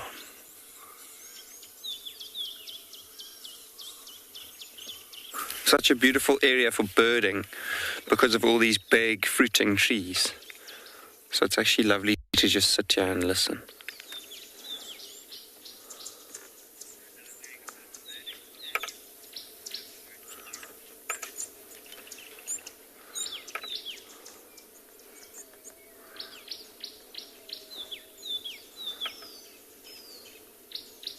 It's a green-backed Cameroptera. That loud clicking noise.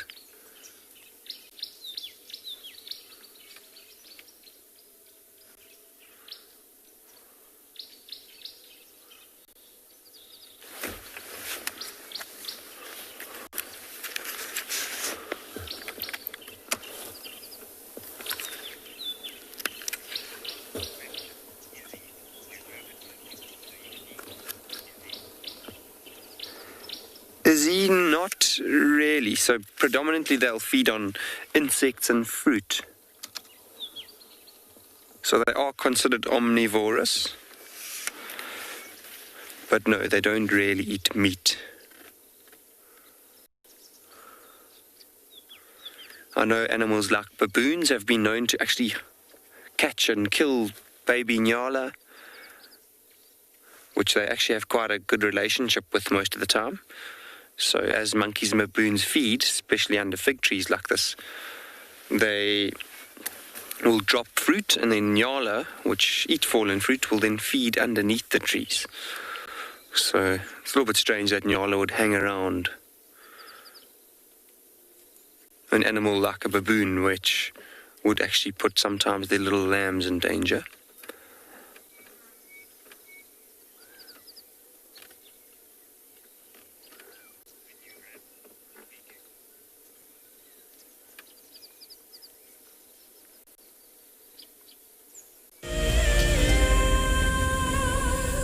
Take 27. I'm Carol from Chicago, USA. This is me 5 years ago. No music, no editing, real time. I was hooked. Thank you so much for that, Wild Earth. I had lost my job, and I also lost one of my pets. So Wild Earth has seen me through very hard times, and I just want to thank all of you for being there for me when I needed you most. We love you. We start and end our day with you, teaching our grandkids all about nature through you, your wonderful educational safaris. We really do appreciate being on safari with you, especially when it's cold and wintry in Canada. And considering we've been in lockdown for 18 months here in Saudi and have not been able to fly back to South Africa, I want to thank you for bringing your safari back into my life every single day and night. I love it, love it, love it. The Mara Triangle is a jewel in the Kenyan conservation crown, and thanks to the dedication of the Mara Conservancy, it thrives as one of Earth's greatest national treasures. We have been experiencing a reduction in the wire snails that we collect on a monthly basis. And this is basically attributed to our intense patrols. Over the years, this courageous team of anti-poachers has reduced poaching to almost zero. Mimi naitwa Stephen Olereso. Nimefanya kazi miaka 16 sasa. Kuanzia miaka 2002. Hao wanadamu ni wenye utua sana sana inaogofya ni wale wenye wanaenda kama ndovu. Wanatumia kama bunduki. Sasa hiyo ndio huwa inakuanga hatari sana sana kwa sisi. As a result of the global pandemic and the massive reduction in tourist revenue, the Mara Triangle is facing a financial crisis. They need your help if they are to continue their ability to protect this magical land. My name is Lauren, and I'm currently working in Djuma Private Game Reserve here in South Africa. I love answering your questions during the live safaris. It's my favorite part. It feels like you're on the vehicle with me, and I'm able to teach you exactly what you want to know. If you want to ask a question on Wild Earth, then you need to register on our website. Once registered, you must go to the live safari page and ask your question below the live feed.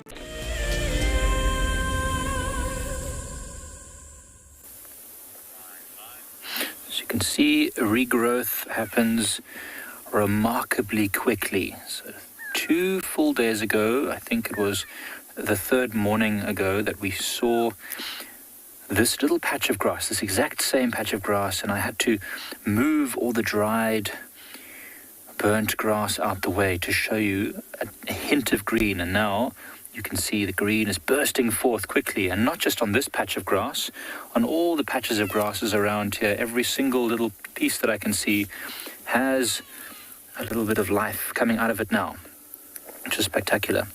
So remember, this was an area that had a cool burn run through here just to get rid of moribund, to stop any potential runaway fires happening from the road that separates us from Hoedspruit, the bustling metropolis. It's a very small little town, right on our southern boundary. And as you can see here now, this is growing, that's growing. There's a little patch of grass right here even, which has got lots of green just poking through the ash here. Remember, this ash will get absorbed into the ground as animals walk here, as we walk here. It's going to get crushed in, mixed in with the ground. Any sort of moisture, condensation, or dew that lies here will help to seep this nutrients into the soil again, and it's wonderful. And we've seen a lot of different animals moving through here. The very day after this area got burnt, lions moved through here, or at least Lagatha, that single lioness. She came padding through, investigating. We've seen tracks of elephants here. We saw a slender mongoose earlier, foraging around, having a look what it could find. So it's really it's a cool thing to do, to be able to see this. This is something that we don't get to do very often. Of course, fires are quite a common occurrence in the savannah. Areas like the Kruger National Park, 4 million acres of land every year. There's burns that happen here and there, whether it's man-controlled in order to, or sorry, I should rather say human-controlled, in order to protect an area, or if it's natural fires from lightning strikes. These things happen, and it's cool that we get to monitor this and see how it changes and how it recovers. You can see there's different types of ash as well. The light stuff, the very light plants leave this black sort of ash, and then the slightly denser woody plants leave an ash that's white like this. And this ash is full of lime and really interesting, important minerals. This is the kind of stuff that we might use for toothbrushing. If you put this onto the end of a guarri stick, you can brush your teeth with this. Don't do it too often. Lime is not great for your teeth in the long run. I've even seen people using ash like this, or from leadwoods. In fact, there is a lot, we'll probably see some just now, some leadwoods that have burnt and left lots of white ash. And that stuff I've also seen used as a whitewash. You mix it with a bit of water. Sometimes people use a bit of milk, mix it in, and you can paint, stones, bricks, houses, whatever. It's really cool. I've seen it used frequently. But as we walk through here, I can even see some birds moving through here. So as we move through here, we'll have a look and see what other activity we can find.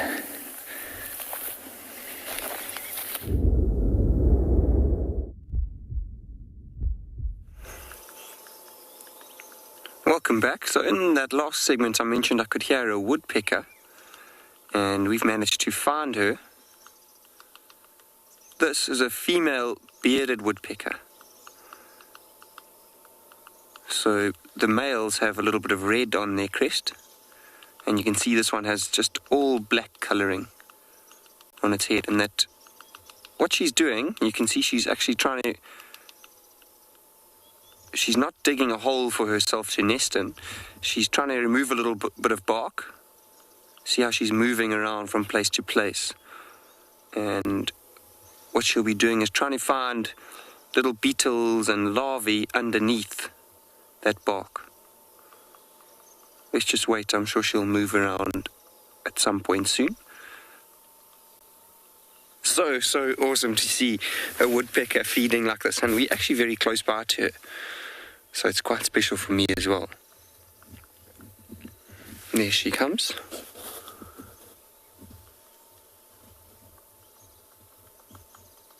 Notice that the tree she's on is a dead tree, so in these dead, decaying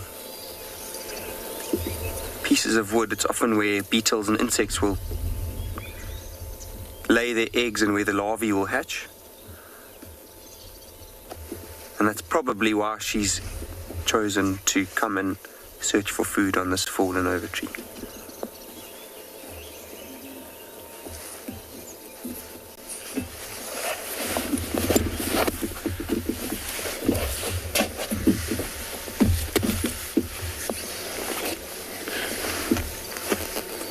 So there she is, much further up. You see her, Johan? Oh. So she's moved quite a long way. Wow, what a beautiful silhouetted shot. Looks like no, it's not. I thought there might be a lizard on the other side there. That's awesome. You can imagine how her claws are very well adapted. You can see them now silhouetted as well. Or you could. You can imagine how her claws are very well adapted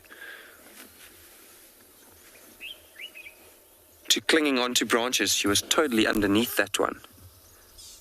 And it must be very difficult for her to stay on it.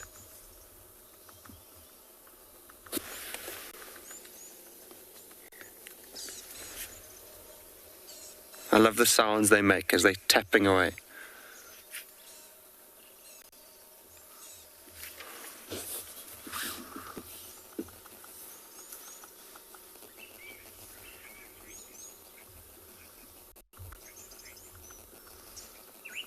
Critter Freak, yes, an amazing sighting. I'm very happy to. It's not very often that we get to see woodpeckers for as long and as close as we are to her. And we're still basically in the same place where we were with those vervet monkeys earlier. I can still hear them moving around and actually see them. But at the moment, she's a lot more interesting. Wow, it's an awesome shot that we have there.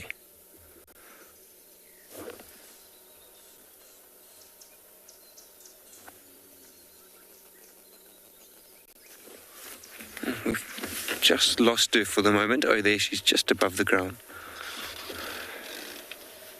There's also a Burchell's cuckoo flying around.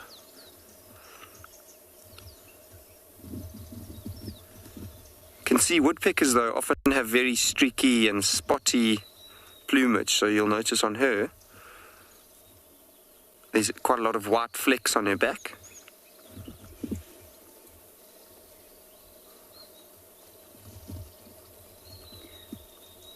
And imagine how difficult it is for her to actually use her head to keep prodding on something. So Johan and I are going to stay with her, I think, for as long as we can. And we'll send you over to Steve. So long.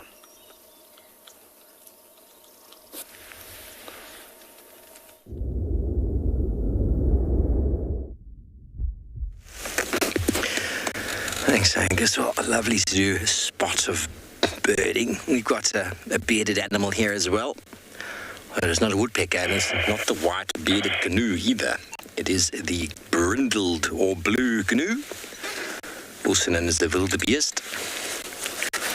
All hanging around where the lions were very active yesterday. I think they're quite happy the lions have left the area. And they've now come out to this short grassland area to graze. The wildebeest love the short grassland. They respond very well to grass that's been facilitated and shortened by buffalo and zebra or by fire. So those areas that Mike wants to show you with the burnt area, you're probably going to find zebras there. Zebras move on to burnt area almost immediately, even when there's no green flush. And then as soon as it starts to flush, you will find these animals, they're wildebeest. First of all, they like the green flush that comes out, and they like the nice open expanse. A few months ago, Tristan was fortunate enough to see the Talamati Pride kill 3 wildebeest right here. The grass was quite long, and with the rains we've had, long grass habitats are actually a very, very impacting sort of factor on the population of wildebeest and zebra due to the concealment factor that they have for lions. Last night, John T was showing you one of those lionesses that disappeared into what was very, very meager amounts of grass. So with high rainfall conditions, we see the buffalo herds getting strong, and the wildebeest and zebra populations, although the vegetation is good, we see them getting impacted by lions because of the concealment factor. And this fellow is loving a little roll in the dirt.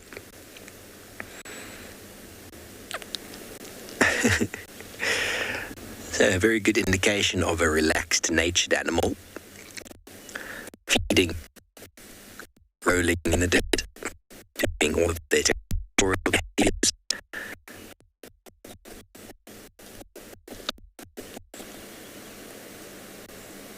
Very happy that the lions aren't there anymore. So we're on our way still to try and pick up on the last tracks of that male leopard. Everybody else who was checking the area has moved out, so it doesn't seem like he came out of the drainage. So I'm going to go down the road and have a little scratch around, see where the last tracks are. Maybe we can be lucky. I've had a few messages of people asking, where is Tingana? How is he doing? And I hope to answer that question for you today.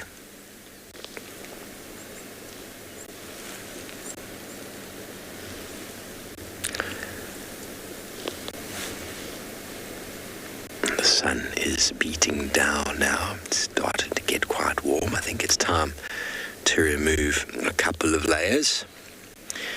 And we were talking about how wildebeest like open areas, the burnt areas. Let's go see how much Mike enjoys them.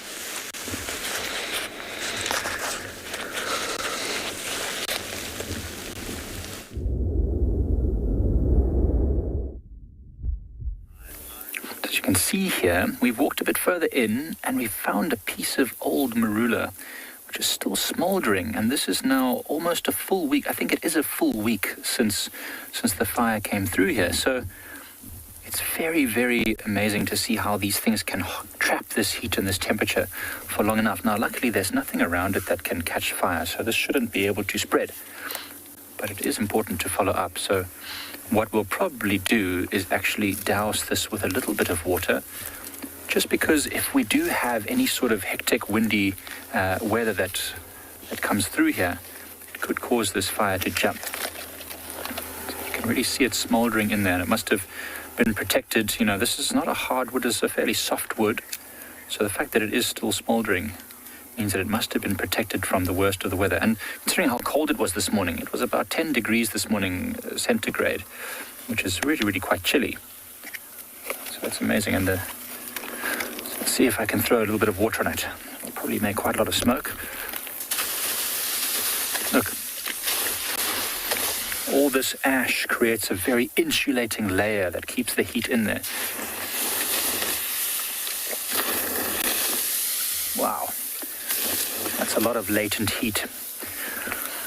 And You know, many plants actually germinate through fire alone. So human beings, in our quest to sort of control areas and dominate and all these other kinds of things, when we first sort of try and protect areas, we didn't know the best ways to do stuff. So in many places, fires were completely quashed. Like, no more fire, fire's bad, it's dangerous. And it is in many ways. But many plants, especially savanna plants, need fire in order to germinate. One of the plants which I know needs fire to germinate, or at least the smoke, is Natal Red Top Grass. Without smoke and fire, the seeds never pop open and they never allow themselves to be infiltrated with water. So it's a really important thing, fire, in many ways. It needs to be carefully controlled, especially on small areas like Pride Lands, which has a boundary, especially close to human habitation. It needs to be looked after very carefully in order to minimize damage. But it's really interesting to see how this can still be, after a week, still burning.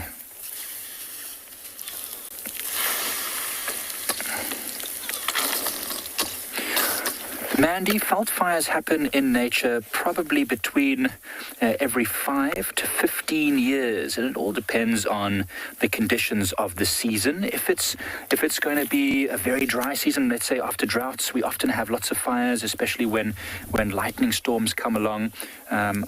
And we're in a period of wet weather right now, so we're expecting that maybe over the next 5 years we'll have higher than average rainfall, which means higher than average growing conditions, more grass, more plants, more shrubs, more bushes. And so when the next dry spell comes in the next 5 or 6 years, we have like a long droughttish period, that's when we're probably going to see much more fires. In nature, everything is cyclical. That's the beauty of our planet. It's the beauty of the seasons. We get wet seasons and dry seasons. And so, yeah, Mandy, probably every 5 to 15 years we have fires that move through an area, enriching the soil, removing moribund and invasive plants and pioneer species that need to be replaced with secondary species.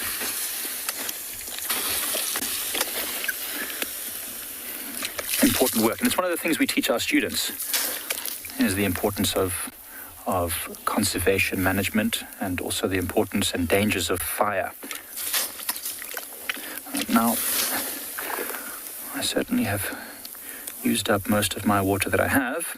It's made some difference, but we'll probably keep an eye on this little patch. Luckily, it's not so far from any of the boundaries of the burnt area, so there's nothing really that this fire can catch hold of, or these embers. So it should be fine. We'll definitely keep an eye on it, and we'll keep you updated. I'm going to walk a little bit further through here just to see what other interesting little things we can find. And from there, we'll probably head down towards zebra clearings, where we can also start making our way back to Ndlovu Dam. Seeing now that it's getting nice and warm, what animals might be coming down to the waterhole to drink after perusing through this area. What do you see? A few birds? A couple of hornbills hopping around, digging around on the floor there. It looks like a red-billed hornbill. Digging at the base of that tree there, probably for any seeds that might be available that have popped open, any pods, maybe even some insect activity. Lots of termite activity at the moment. All this burnt area seems to stimulate the termites. They come out en masse in the evenings and the mornings to take all this semi-softened material down to their dens. This is wonderful stuff for the fungus gardens that they have. So those hornbills often also feeding on fresh termite activity.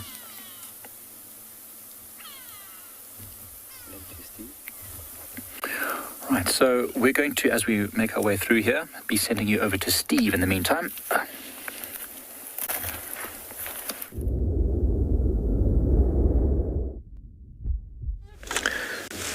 Welcome back, everybody. Well, we've got a wildebeest roadblock here, and so we're just going to enjoy it. It's really nice to be able to spend time with these grazers. Now, grazers, browsers, what is the difference? A grazer is an animal that feeds on grass. Browsers are animals that feed on leaves. And there are a few different types of grazers. You get concentrate grazers, which are classified as warthog, wildebeest and impala. You get bulk grazers, rhino, hippo, elephant, buffalo, waterbuck. And generally, and then you get very selective grazers like steenbok and the small animals. Now, generally, the bulk grazers open up. A zebra as well as a bulk grazer, they open up and they remove a lot of the sort of thicker hay-like sort of taller grasses. And what they do by doing that is that they facilitate it and open it up so that you get these shorter grasslands, which then facilitate easier grazing for animals like wildebeest and impala. Now you take the bulk grazers out the system, and you'll have a collapse because all you'll have is long, tall grasses everywhere, and you'll have to burn, and that'll be the only way you open up a landscape. So fire is a very important driving force in the system, but so is the large mega herbivore. And the loss and removal of rhinos from the system is going to play a very, very important or very negative role in what's going on out here. Hippos and rhinos have a very similar sort of feeding strategy. They just mow the lawn and they chop it nice and short for this kind of feeding potential. And there's a lot of studies going on now on the removal of rhinos and how it's impacting on the vegetation, how that's then cascading onto the other animals. And no doubt some interesting information is going to be coming out soon in that regard. But when we talk about concentrate grazers or concentrate feeders, wildebeest and impala and warthog, although their concentrate ability is a natural process, they have the ability to overgraze and to damage the vegetation. They can feed very low down. They can damage the grass part itself. Warthogs physically dig up the roots, which leads to bare soil, which leads to erosion. But in small numbers, very healthy. It's all part of the disturbance factor that we see out here in the landscape. Same as elephants pulling up a clump of grass and pulling the roots out. Very natural sort of process. But if the animals are overnumbered or sort of too many of them, they will lead to overgrazing, denuding of the vegetation, and will lead to vegetation being removed from the soil, lead to to erosion. So that's why animals that are regarded as concentrate feeders, their numbers need to be controlled in an area. Steenbok, duiker, those animals that have a very negative, a very small impact on the vegetation, their numbers just control themselves through territory, through food abundance, and through the size of the animal. There's no need to control them. Bulk grazers need quite a lot of food, so their numbers are actually curbed by availability of food. And they don't have a very negative impact on the vegetation. If anything, they open it up, as discussed before. But concentrate feeders, impala and wildebeest, which we do see a lot of in the Kruger these days, have got negative impacts on the vegetation. A natural negative impact, but in large numbers, that could cause problems. So in the Masai Mara Serengeti system, the wildebeest in their hundreds of thousands to 1 million in number, they move, they migrate. So they go from one spot to another following the rains, feeding on the grass, defecating and dropping lots and lots of dung along the way, feeding, disturbing, and moving. So that natural migration process is in place. They don't stay in an area for too long, and we see a very, very beneficial sort of effect on the environment. Now, unfortunately, in places like the Kruger and in South Africa, those migrations that we used to see don't occur anymore. There used to be a huge migration of wildebeest from the Kruger all the way to the west into the Highveld and back again. But unfortunately, unknown to man at the time, there was a big veterinary fence put up on the west that basically cut the Kruger National Park off from domesticated wildlife to the west to prevent the diseases being spread. A veterinary fence, a corridor, a disease fence to prevent these diseases that many of these animals carry endemically, indigenously, from spreading into the livestock that come from Europe and the like, that aren't very well adapted to dealing with foot and mouth. Rinderpest was a disease in the 1800s that wiped out pretty much all the cattle in the southern hemisphere, or in the South Africa anyway, southern parts of Africa. Corridor disease, a lot of diseases that wildlife carry that they've been born with, inherently grown through and survived through for a long time. But unfortunately, that happened a long time ago, and the effects are that wildebeest in the Kruger have become sedentary. Now, what sedentary means is that they can't move, they don't really go anywhere, they spend their time in one place. And, well, as we know through the discussion I've just been saying, they start to overutilize the vegetation.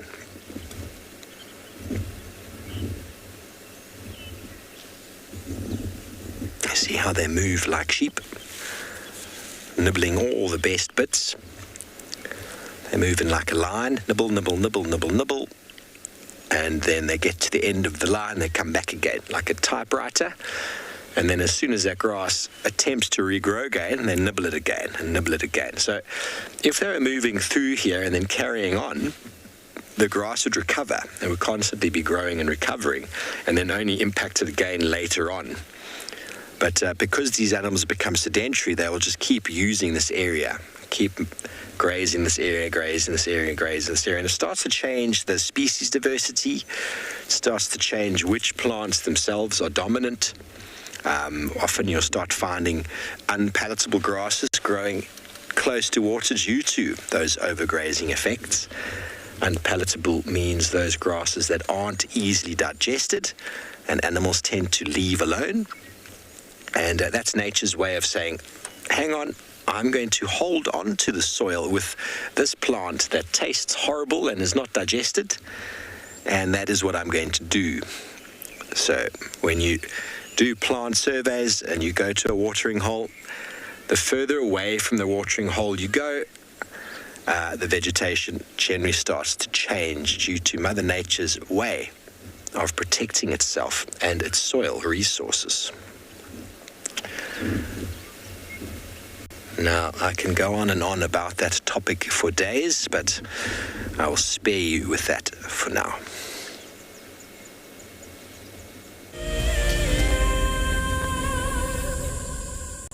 Do you dream of an African holiday in unparalleled luxury? Where your days are spent in the company of wildlife and cooling off in your very own plunge pool? Well, this month's prize may be the one for you. Expertly camouflaged into the unspoiled environment of the world-famed Sabi Sand Game Reserve, it's hard not to fall in love with Simbambili. Sign up to be a Wild Earth explorer before the end of May, and you and a friend could be jetting off to this ultimate escape from reality. A luxurious safari and spa getaway wrapped up in one impressive package.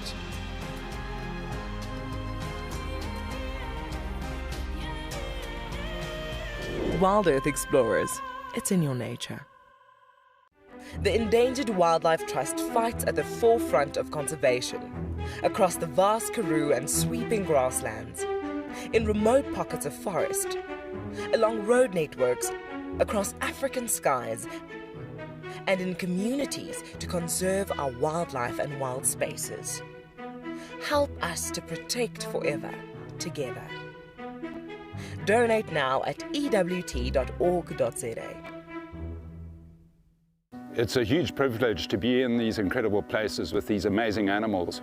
I love filming lions. When they do get up and do something, it's always spectacular. When they are playing, are incredibly fun to watch, especially subalterns and cubs. I love being in the bush and working in these incredible places with these amazing animals. We want to bring it to you so that you can almost feel like you're right there and be able to experience it and enjoy it the way we are. Guys, have a look at what we've got. This is better than my birthday. Look at that. This is the first time that I ever see cubs this small. This is so special. This has officially just become my best sighting of all times. Tune into Wild Earth every single day. It's in your nature.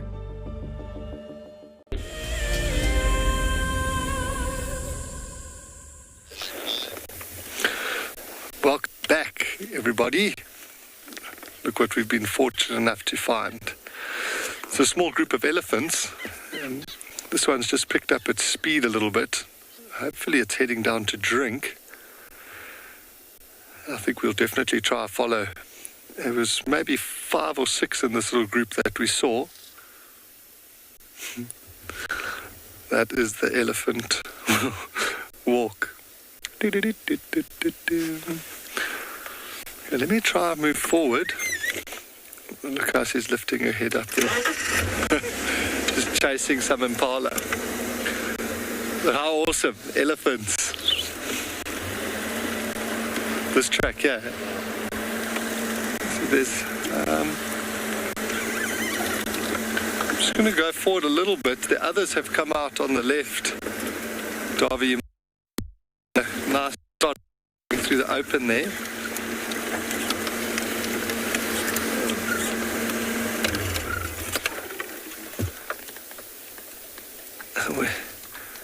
Often as they get close to water, that last little bit, they get a bit too excited, especially the younger ones. And they might end up running in.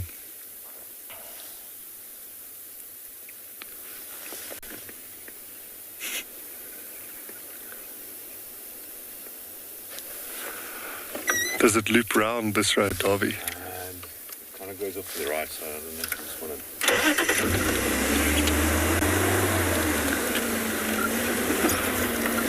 I'll go through here. Some waterbuck. Sorry, guys. Coming through.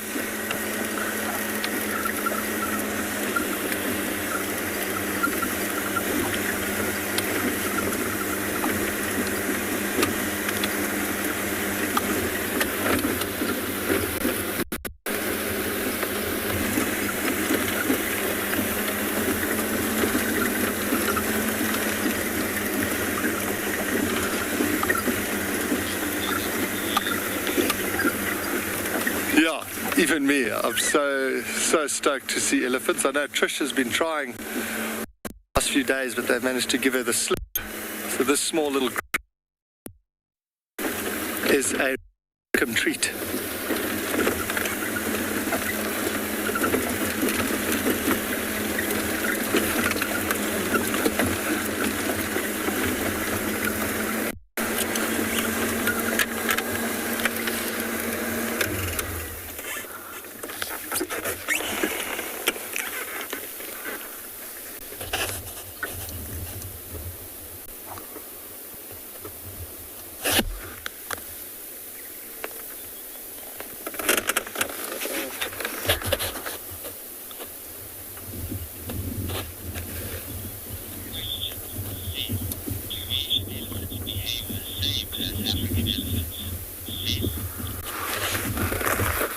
Seth, the Asian elephants, from what I've seen, I've visited India once and had some really good elephant viewing. It seems like the structure is very similar, the herd structure, the behavior between mother and calf and between the bulls and the cows.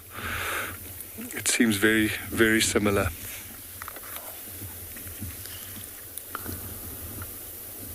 My wife always gets very cross with me because every time I see elephants, even when we're here in South Africa, I'll say, look, there's an African elephant. And she asked me, why do I always say that? I said, well, you never know.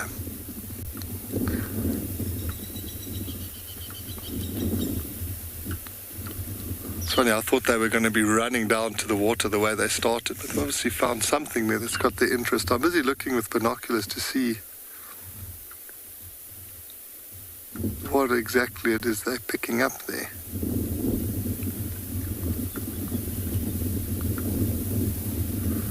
So that large cow at the back, if you could see, Darby, but if you zoom in on her trunk, you could see it's actually a bit damaged, the end of her trunk.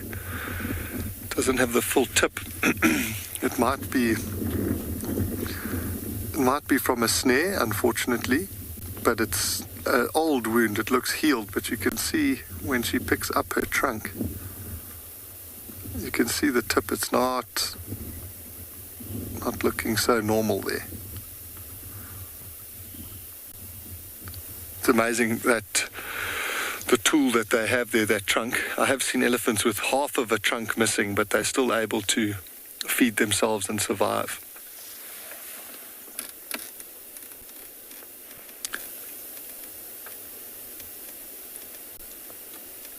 I don't know if you saw that. It was moving quite quickly. But you can see it doesn't have those normal two sort of fingertips that the African elephant has.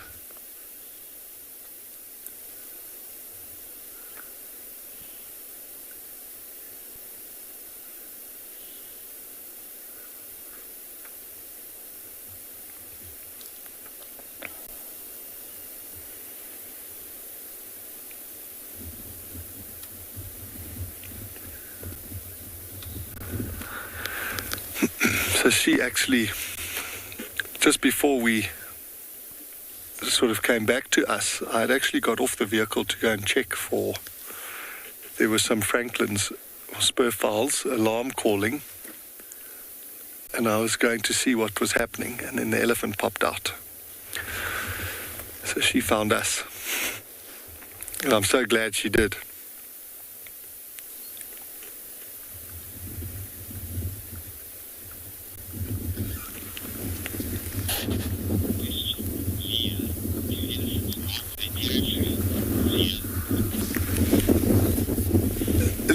No, they don't. So elephants live in a home range. So they'll cover huge distances. They're not territorial like that. And some of the bulls will cover huge distances in their home ranges. And it's the change of seasons always brings about, often on properties you'll see a bull that you haven't seen for a year because he's been away. So often in the Sabi Sand, some of the bulls will go into the Kruger area and then only come back sort of later in winter when a lot of the watering holes start drying up, and they come back to where there's more permanent water.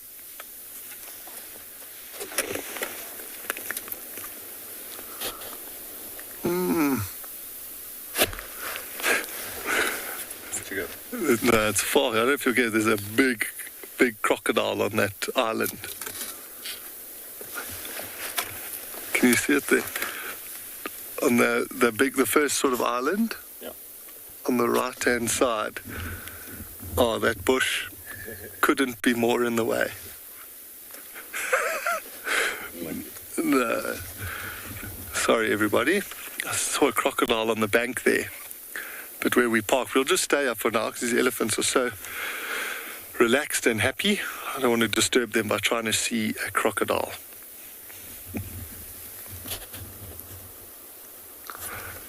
See how when that big cow, she's got her ears slightly open, the breeze is coming from behind her.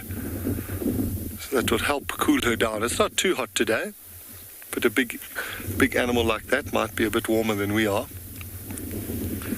And those ears working like a big radiator, cooling the blood down and sending it back through the body.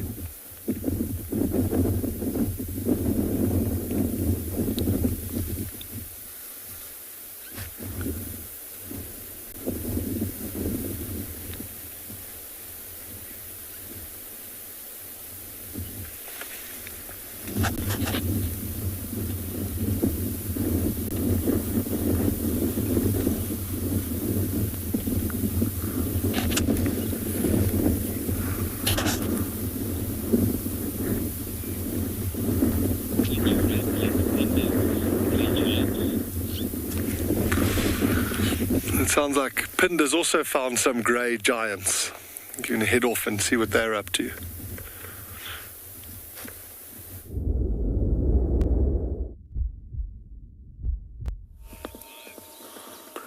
From some relaxed elephants to a rather relaxed pod of hippos here at Pinder. And such beautiful scenery. You can see these fever trees again that are surrounding this little waterhole.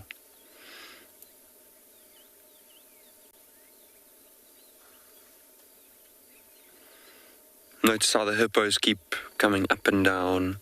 They can't spend very long beneath the water, so they'll come up every minute or so to take a breath before they submerge themselves again.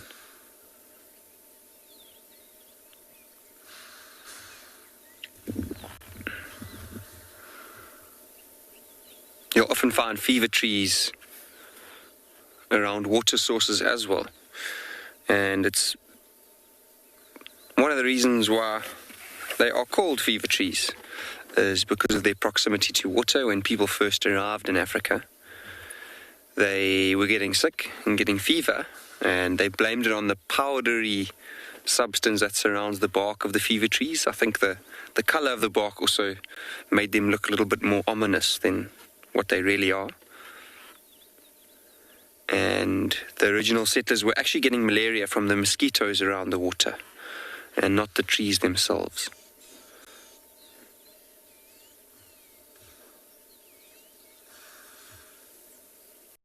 Lovely sounds of the hippos breathing out. Notice how their eyes and their ears and their noses are all right on the top of their head, so they can breathe and see and hear, as well as keep most of their body underneath the water.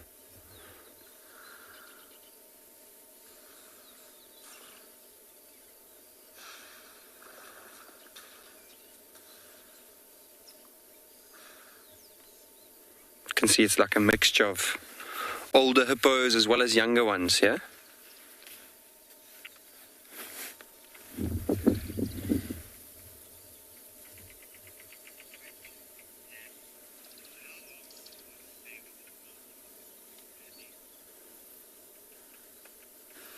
Sandy, the calf will stay with its mom for quite a long time, so it'll remain with the pod for a couple of years at least.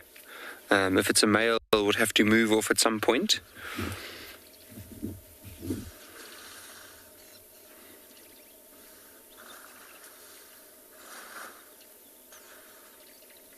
I love all the bubbles and the air they expel.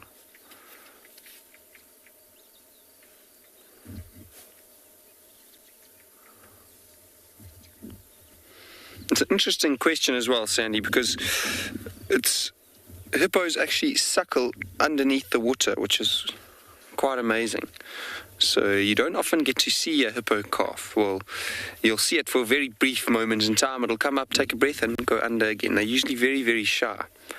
And in their first stages of life, when they're very, very small, the mother will actually go off to a waterhole on her own and try and have the calf on her own, and then she'll stay with it for a month or two, totally alone and away from the rest of her pod.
They look like they're very, very calm and peaceful animals, but they're actually one of the most dangerous ones that you could come across here in Africa.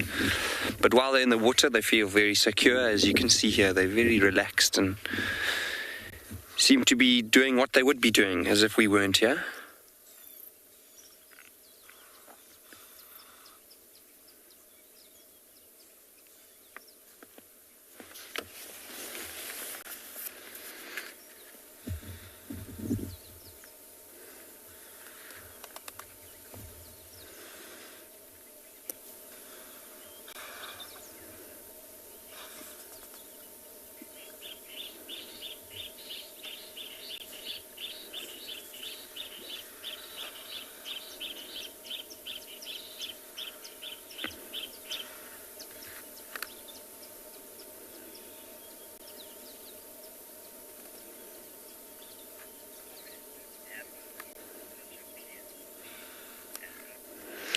Yes, Amber, a very peaceful scene.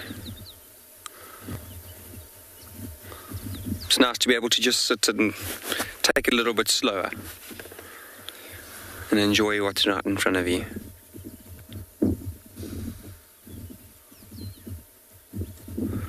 We often get so caught up in chasing the big five, and we don't get to appreciate some of the other things that are probably a little bit more common, but just as special in their own way. So these hippo will spend most of their day in water.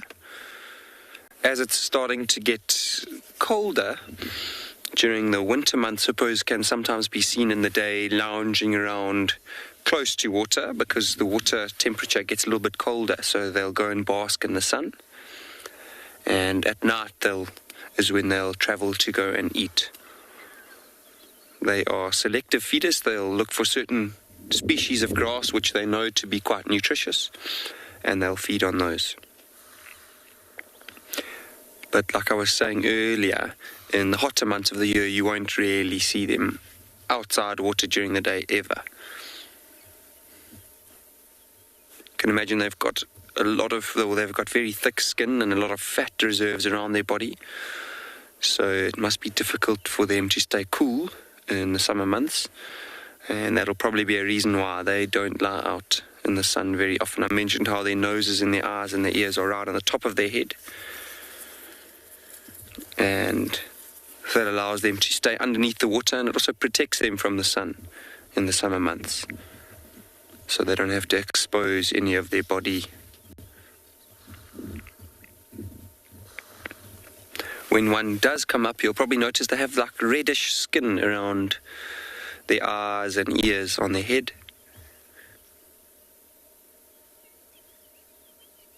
And it's actually a secretion. And that secretion will help protect them from the sun as well.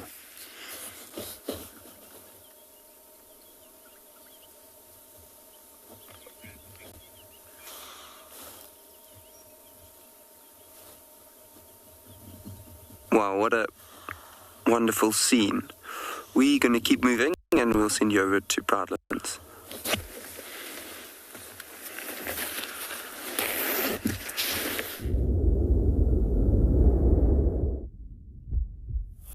So we left that area, headed a bit further north, and we've come to Zebra Clearing, where indeed there are zebras in the clearing, which is quite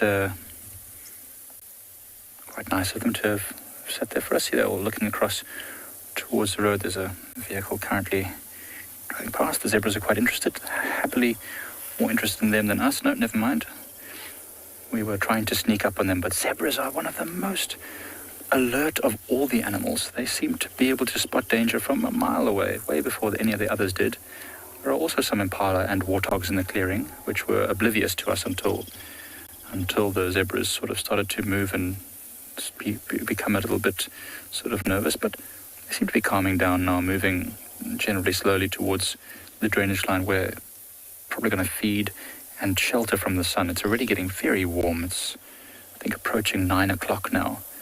It must be well above 20 degrees in the sun here. Twice as hot as it was this morning. The zebras love this clearing though. There's plenty of short shoots of grass. Dry as it is, still something there for them. Of course, in the clearing like this, they probably waited here overnight, or at least were in the area, because it's nice and open. It's very easy to spot predators. And there are a few youngsters in that group, a few foals that I can see. I think it's probably 2 families of zebra, 2 males with their respective harems and youngsters.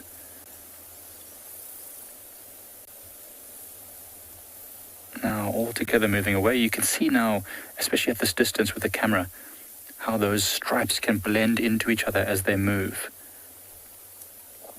That's one of their defensive techniques. When a predator, like a lion, for example, is chasing them, they all run together in a group from danger. Then it's very difficult for that lion to distinguish a single individual. And one mistimed pounce can result in a very powerful kick to the face or the the shoulders, the front paws, really damage or break something. And if that happens, that lion will really struggle to hunt. So Lagatha, that single lioness that moves around here, she probably very rarely hunts adult zebra, or even tries to. We've seen her catch foals before, youngsters, but she wouldn't really go for an adult because just too much chance of injury. Perhaps when she's a bit more experienced, she might start trying. Or perhaps if she's happens to join up with a pride, or even with a male or two, then she might try something a bit larger. But for the moment, she's probably just hunting foals, lambs, and something up to probably the size of impala. Much, much more attainable. The zebra milling back and forth. At this distance, it's also, I mean, with the camera, it's got a fantastic zoom, but from this distance, it blends in really well. Surprisingly breaks the outline so you can see it much less obviously than normal, considering it's black and white. Charles, you said, do animals recognize, their own species, members of their own species? Almost certainly they do. They can definitely recognize from a distance, hey, that is something that I should be afraid of, or that's something I don't need to be afraid of. That's not a predatory animal. And certainly they recognize individuals, but they just probably recognize that, hey, that's a zebra.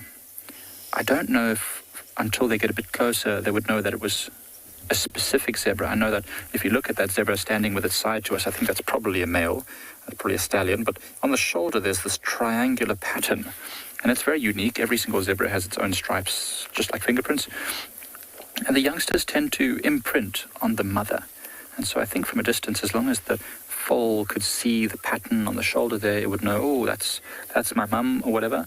But with most animals, the scent is what really gives them away. Even lions, when you see a pride of lions separated for a day or two, when they approach again, you'll notice, you'll recognize it because I put my binoculars up and you'll say, oh, that's Lagatha or whatever. As the lion approaches, all the other lions start to look a bit nervous. They're looking around, they sort of might crouch a little bit, wondering who is this individual. And only when they get very close, you notice this, all of a sudden, this click, and then there's lots of rubbing and pouncing and playing and happiness. Because until it gets really close and they can't smell, they're just not 100% sure, is this the member of our family? But Charles, I definitely think they can recognize each other, because you see sometimes even impala from a far distance away, if they get separated during a hunt or something, you'll see them notice the impala and then start jogging towards them because they know those are my peeps. That's my species, they'll be safe there. And the impalas are now starting to look towards the zebra. The zebra have moved off. The impala herd is starting to wonder if they can also join them. And we're going to leave zebra clearings now so that they can all relax and go back to feeding. And we'll head towards Ndlovu Dam, check if there's any late morning activity.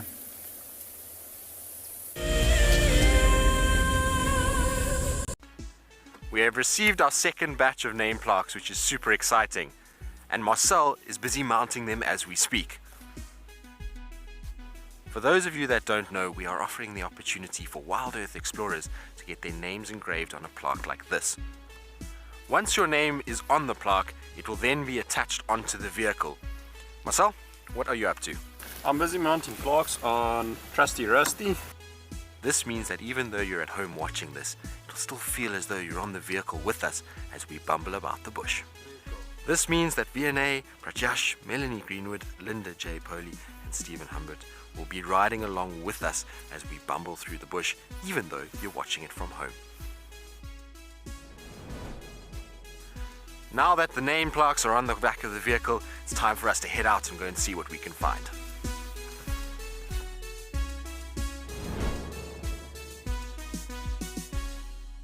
For many years, Wild Earth has taken viewers from around the world to the Mara Triangle, a place of majestic beauty and abundant wildlife. But it wasn't always like this. Before 2001, it was infested with poachers. Illegal harvesting and hunting was rife. Now the situation couldn't be more different. The hard work and dedication of the Mara Conservancy has revolutionized this magical land. But now, the loss of revenue from tourism has created a grave crisis. The Mara Conservancy needs help if they are to continue protecting the reserve and supporting the local communities whose livelihood depend on its survival.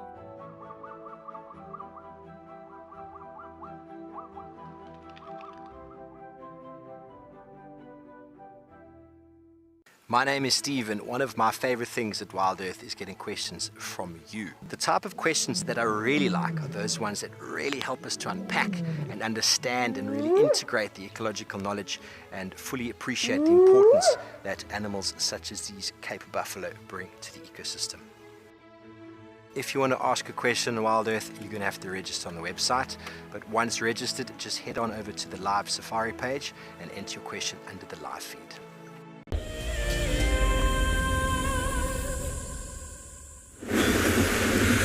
So those elephants moved into a spot where we couldn't follow, fortunately, but it was so great to see them.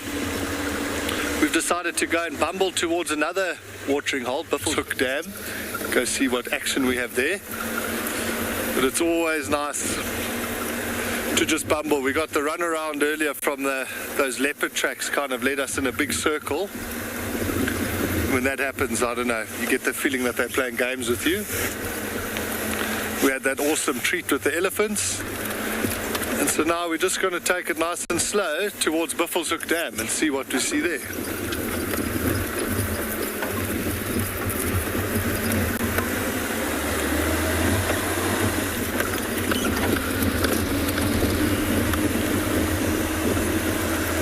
This is often a good time to tell stories. Davy and I have been chatting the whole morning. But if you've got a story you want to hear, send through a topic and I'll see if I've got something to tickle your earbuds.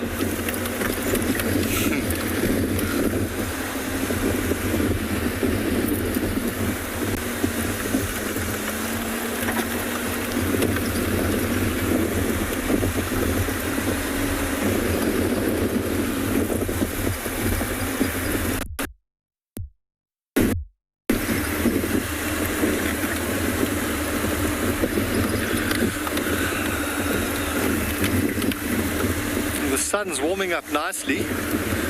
There's a bit of a breeze in the air, just keeping a slight chill. If it gets slightly stronger than this, it might push a lot of the animals into the slightly thicker vegetation.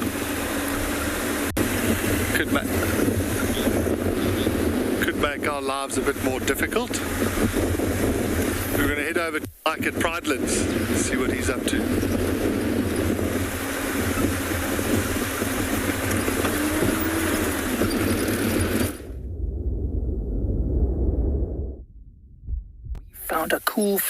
We found a cool thing. So what you're seeing here amongst this detritus is a rodent racecourse. That's just what I've nicknamed it. But we talked about it the other day, how rodents clear pathways through areas that they utilize often in order that they can move as quickly as possible away from danger. So come and look at all this cool stuff. You can literally see in through here. They've cleared all the grass out the way. There's a little shelter here which protects things like protects them from things like owls can't get to them. It runs here. There's an entrance just down here where one of the rodent holes is, and there's loads of them. So from in that little hole, the rodents can come through here. Just behind us over here, all the way running through again, another little forest of shelter. Coming all the way through here. There's lots of little seeds now at this time of the year that are easy to get to. So the rodents have cleared. There's a bit of a blockage there. Maybe an animal kicked it in the way. Coming all the way through here. Underneath all this is another rodent hole just down here. Okay, so you can see it disappears in there. I don't want to open up too much because I don't want like owls and things to be able to get to them. But there's another hole just down there. And then it disappears underground, and I suspect it comes out, oh yes, it comes out over here. So from underground over there, it comes all the way underground and comes out just in this little thicket, just in there.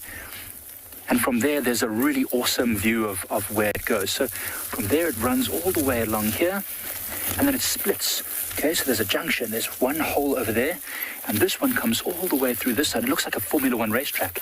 I mean, even the edges here are raised. Can you see that? Because as these rodents run fast, they use their momentum, bounces them off this wall, down here onto this side, and then through this little slalom course.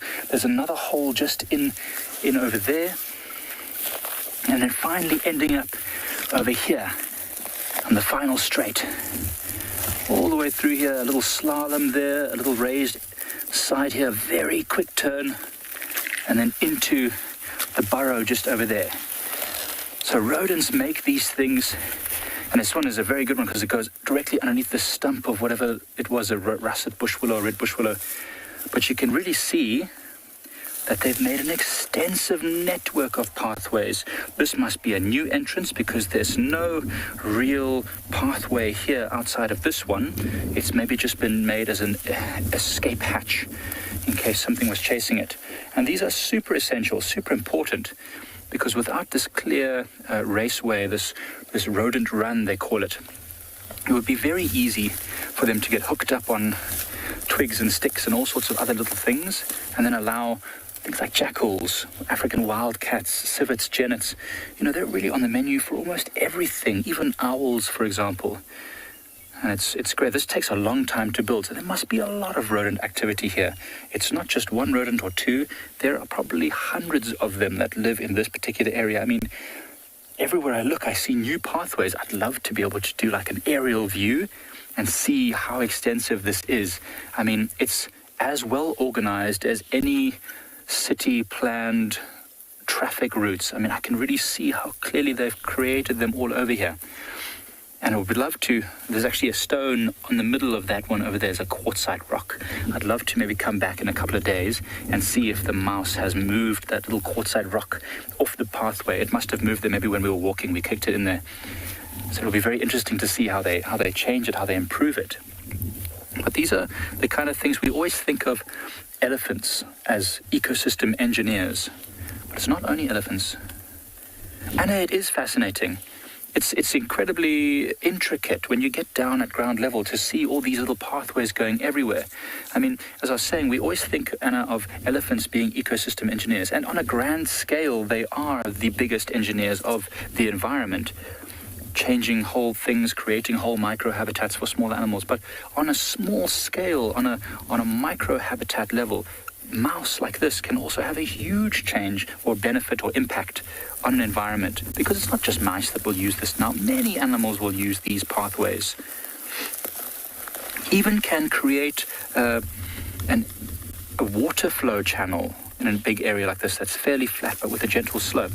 It would be very easy for water to go into these channels and also find their way around. It exposes the ground to seed infiltration. It exposes the ground to sunlight. Really awesome. I don't know what type of mice these are. In fact, even here you can actually see fur from one of the mice. Look at that. I'll put it in my hand. Can you see that? There's mouse fur there. Very soft substance.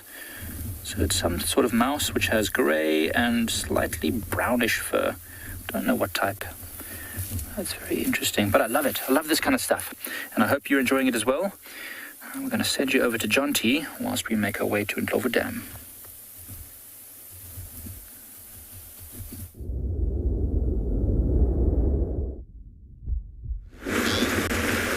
Yeah, Mike, that's so true, how the smaller things can play such a massive role in this much bigger ecosystem that we're driving around in.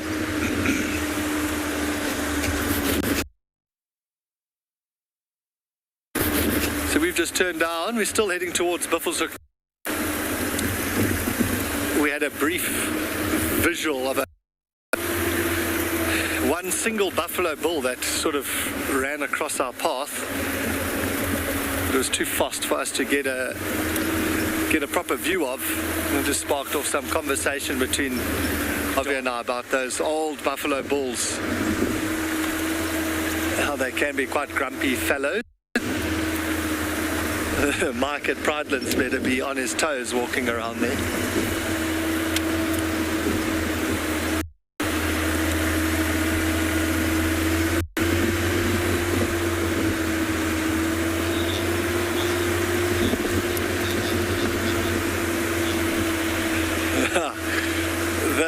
serpent of death, the Black Mamba. What an animal, and it's got such a fierce reputation. I've had a couple of sightings with them. Some people consider a Black Mamba sighting as one of the most epic safari sightings you could have. I've seen sometimes you come around a corner and there might be a Black Mamba sunning itself across the road, and they kind of rear up and are able to lift a third of their body off of the ground. So you see this huge snake, its head hood of the car, and then go rushing off into the bushes. And I've had that only once actually, where I've switched off the car and actually you could hear the mamba breaking small branches and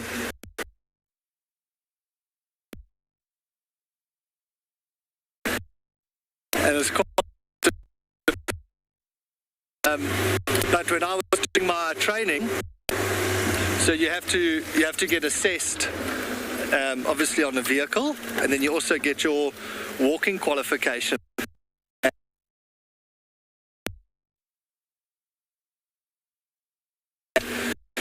Senior guides at the time, his name was Dyke, he was assessing me on my walk, and through some fairly tall grass, sort of waist-high grass, we were walking, and I had 6 guests with me and then Dyke at the back. And when in front of me a Black Mamba reared up, sort of, I don't know, 1.5 meters in front of me, and I actually picked up the rifle and pointed the rifle at it, and I couldn't really speak. The words were, and I heard Dyke, what are you doing? Why are you pointing your rifle? Because he couldn't see the snake. He just thought I was pointing my rifle into the grass. And I'd managed to stammer out, "Mamba, Mamba."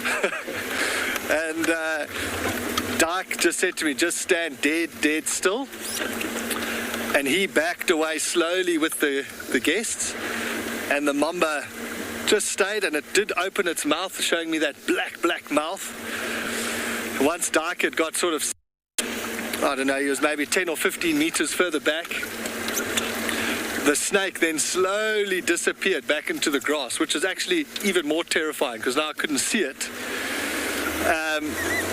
And then Dyke just shouted, "Just start jumping backwards." So I started doing these massive, backward to get away from that area.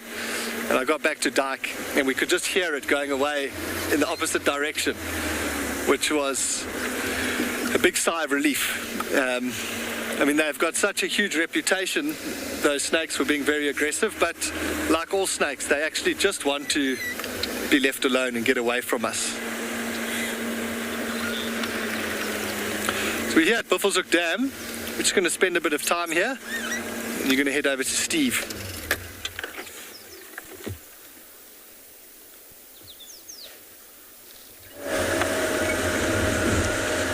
Well, John T, I'm glad you didn't get bitten by that mamba. I've had a couple little mamba stories where I haven't jumped away, I've just stood very still. Once we had a mamba on a walk and crawling.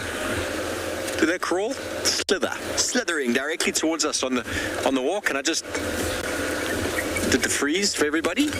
We all stopped, and it was coming down the game path, and it just carried off that way. It was exhilarating. But you know, with snakes, what's the first thing many people do when they see a snake? They're like, "Ah!" They panic and they jump up and down, and snakes are very sensitive to movement, vibrations, to high-pitched squealing.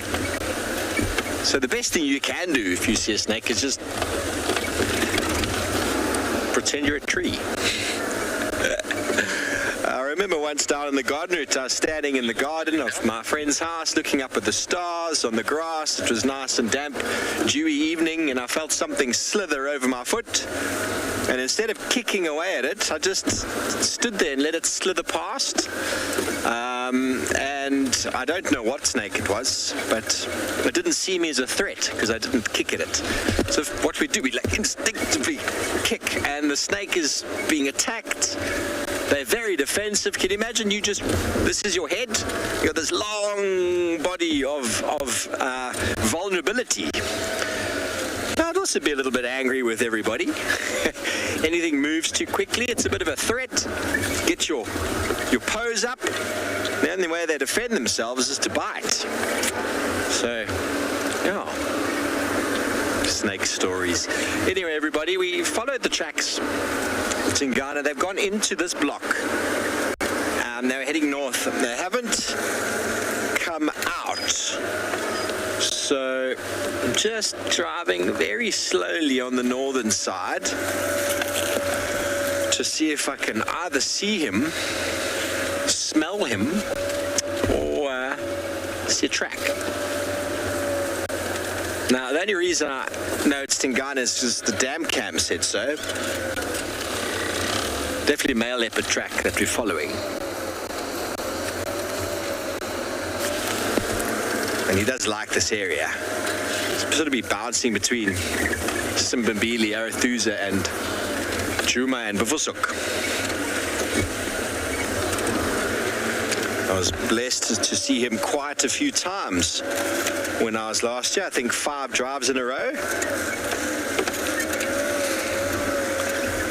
It's become like a male wildebeest, quite sedentary. His movements are quite small. He's not going very far. There's just a track on the floor there that I drove on now. I just want to double check that's not a fresh leopard track. Whenever you are looking on the road, you look for those nice, soft, sandy bits where the foot leaves a really nice mark in the sand. That was an older track.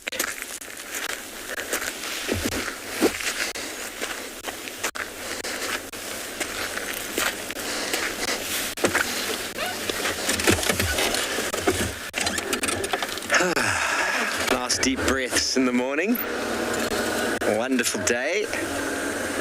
There's a breeze, but it's not cold, it's not too hot yet.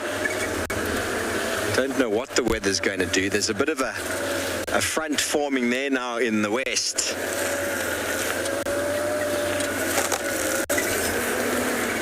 Elizabeth, 629 birds on my list. And I got to see a white-throated bee-eater on the Orange River. Yes, I did. They are a rare vagrant to South Africa. Seen in a couple of places. There's no bird that looks quite like a white-throated bee-eater. So it was a first for me. I know what it looks like because you see it in the book. It's a very obvious white face and this little sort of collar under the chin, and obviously white patch on the throat. So that added a nice new bird.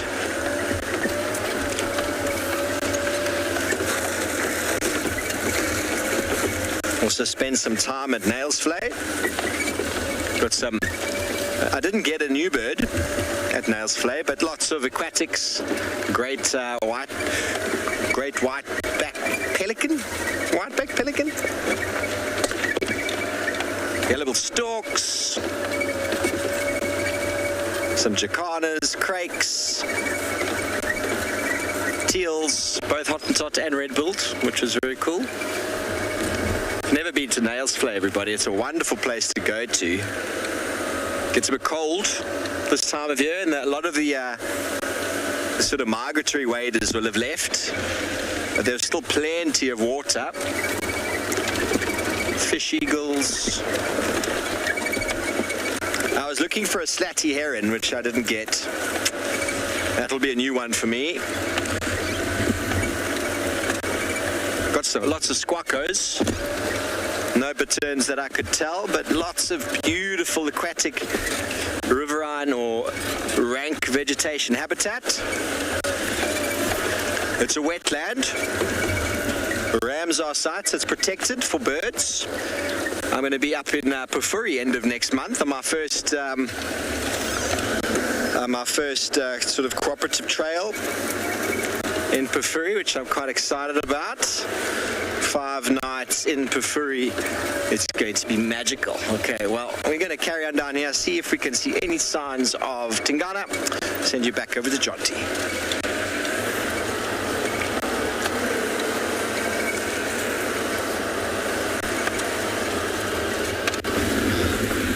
Well, I'm jealous of your trip to Pafuri. That is such a magical area. Hopefully later in the year I'll be going up there to visit. Some of my friends run trails up there in the Pafuri region. This is such a spectacular area. If you've not done it, everybody who's watching, it's definitely worth heading into Pafuri and doing a trail, a 3-day trail, a primitive trail. You carry everything that you need, all your water, you dig for water, you carry the food with you, you sleep under the stars. It really is a quality experience.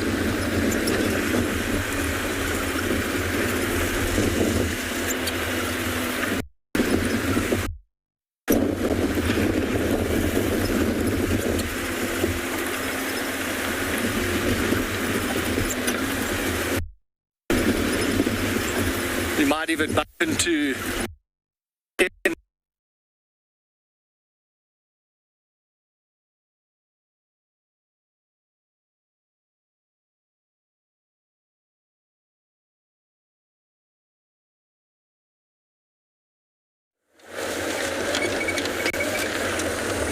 Welcome back, everyone. Well, sorry about those technical issues. You obviously wanted to hear more about my birding. Birding up in Makuya was quite nice as well. We got some southern ground hornbills, fish eagles, nothing new. Egyptian goose, of course, hammerkops, the sort of typical riverine birds we find up in the Luvuvu River, the white-crowned lapwing, which is one that you find on the Olifants and on the Luvuvu, both permanent rivers that flow. Only 2 rivers in the Kruger you find the white-crowned lapwing. Obviously the normal blacksmith lapwings were there. We've got a martial eagle, some battaliers, brown snake eagles that graced us with quite a bit of presence and quite a bit of sort of aerial display right above our head. Sort of in Native American cultures, a bird of prey flying over one's head is a very good omen. Very good omen. Bird of prey feathers are regarded as being full of wisdom and are used for medicine. All medicine sort of people from those cultures would take eagle feathers for the use in smudging and all the medicine that they do. So it was a very, very nice omen for us being on a nice healing journey, trying to tap into our inner medicine, to have a brown snake eagle make a number of appearances over the group. Martial eagle on the first morning before we departed, which is, I think, a good omen to the start of the day. If you're interested in those things, you're welcome to follow me on Instagram, Falconbridge Steve. There will be more trails on the move.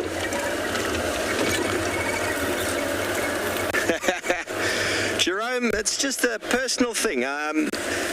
The old days, the bird lists were in the books. We had to mark them down. Nowadays, they're on apps, so it's quite easy to do it. You can do like a birding list for the year. You can do birding lists for a month, or you can just do birding lists per location you go to. I like to go on a holiday and then, say the Drakensberg and say, these are all the birds I found during that time. But adding to your life list is something that most birders have got. They've got a list.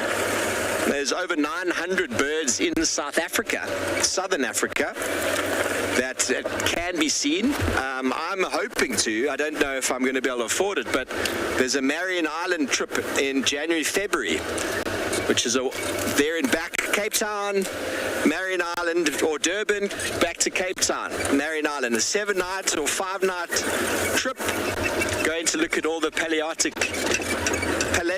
birds. So all of the hunters, all of the birds birds out in the ocean that, if you look at my bird list, are lacking.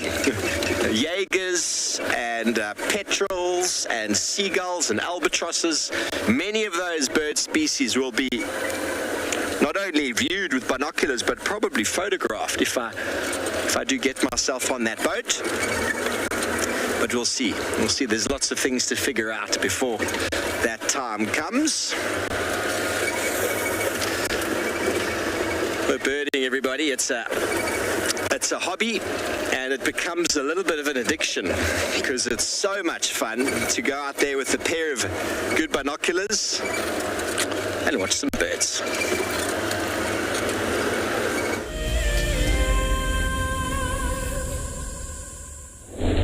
If you love to watch Wild Earth, then we are inviting you to join our Explorers program. For a monthly subscription, you will have the opportunity to win fantastic Wild Earth expeditions. Join our guides for a chat around the fire, receive weekly highlights from our shows, and much more. All the money will go to keeping these live safaris on air, which in turn allows us to escape into nature every single day. The reason why we see that wildebeest by himself is because he's a male, or a bull, as we typically would call him. And what he does is that he marks and defends an area. Essentially, he is looking for the ultimate piece of land or prime property. Needs to have good grazing, needs to have a water source close by. And not too far away from here, there's a sickle bush thicket that would provide just enough shelter from the wind and the rain.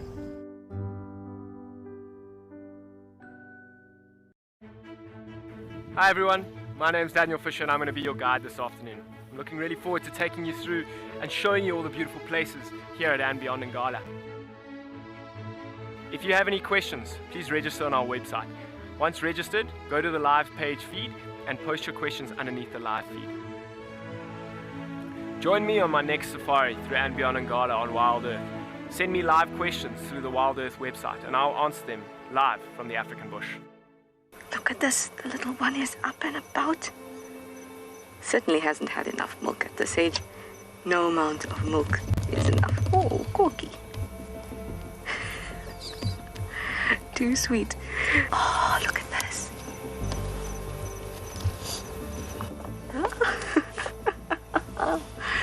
That is stunning. Tune into Wild Earth every single day. It's in your nature. Hello everyone, my name is Trishala and I am a naturalist and safari guide here in Djuma Game Reserve in the Sabi Sands in South Africa. I think that the information that we provide and most importantly the questions that you ask give both you and I a really good idea of what's going on. My friend Fernando here, he's a flat-necked chameleon and I love them. They're just these gems that you manage to find in the bush. Catch up with the guides daily here on Wild Earth.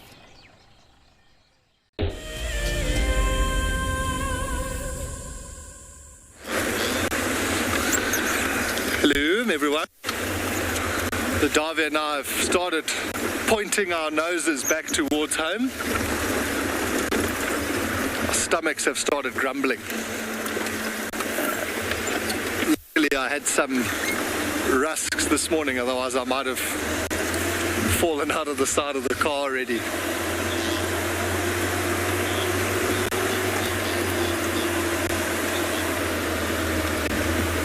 Jay, there's been a lot of very cool wild dog sightings over the years. I'm just busy racking my brain now for a particular one, but I just know every single time, you know, all the lodges I've worked at, when someone calls in wild dogs on the radio and they're on the move, everybody because you know things are about to get very, very exciting. There was a exciting at Mala Mala.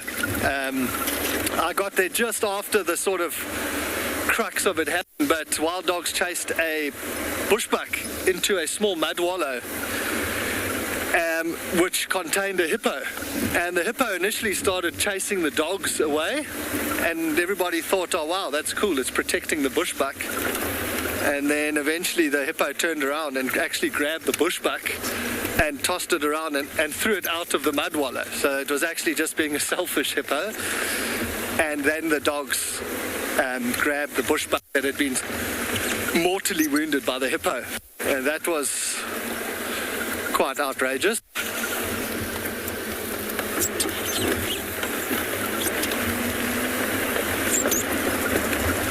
This is a great time of year. We're getting to that time of the year where the dogs are going to be denning again. So hopefully when I'm on drive in the coming weeks, we might get lucky and see some dogs, and maybe we'll get another memorable moment.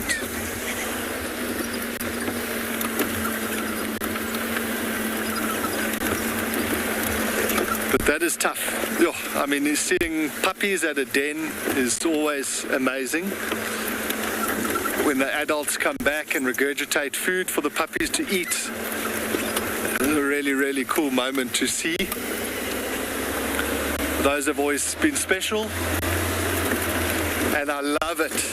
I love it when they interact with hyenas. The sort of sound level goes through the roof.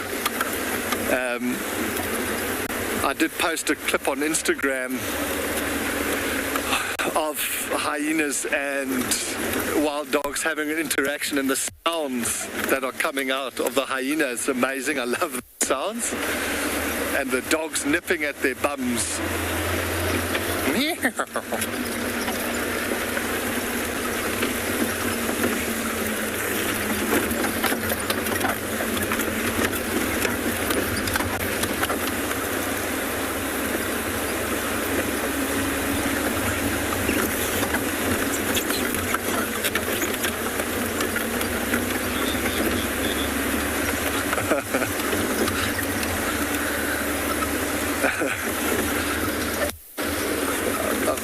To have some liquid encouragement to get more animal sounds coming out.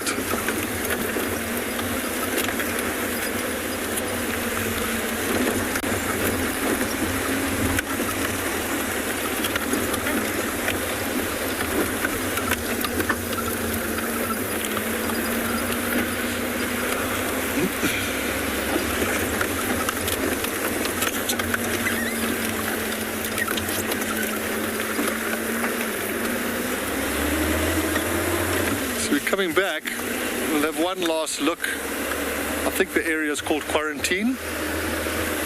Let's see if there's any last little treats before we head back to camp for a hearty breakfast. Someone asked me a few weeks ago what my favorite smell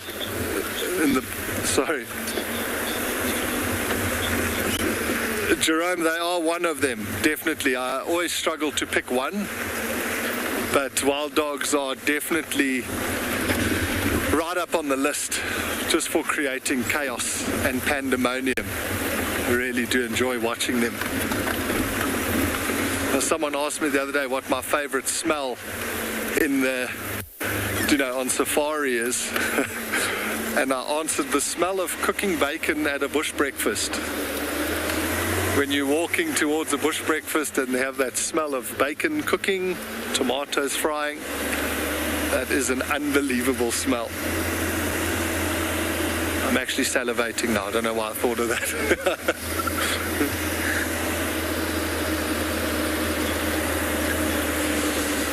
But just want to say thank you very much for joining Davy and I this morning.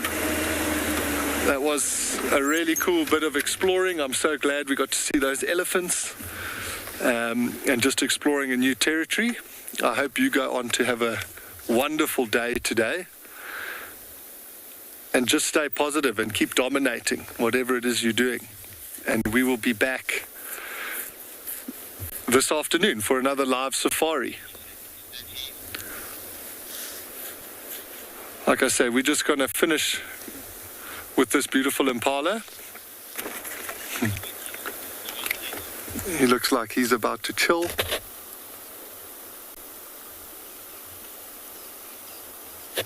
thank you again for joining us. I hope you have a wonderful day.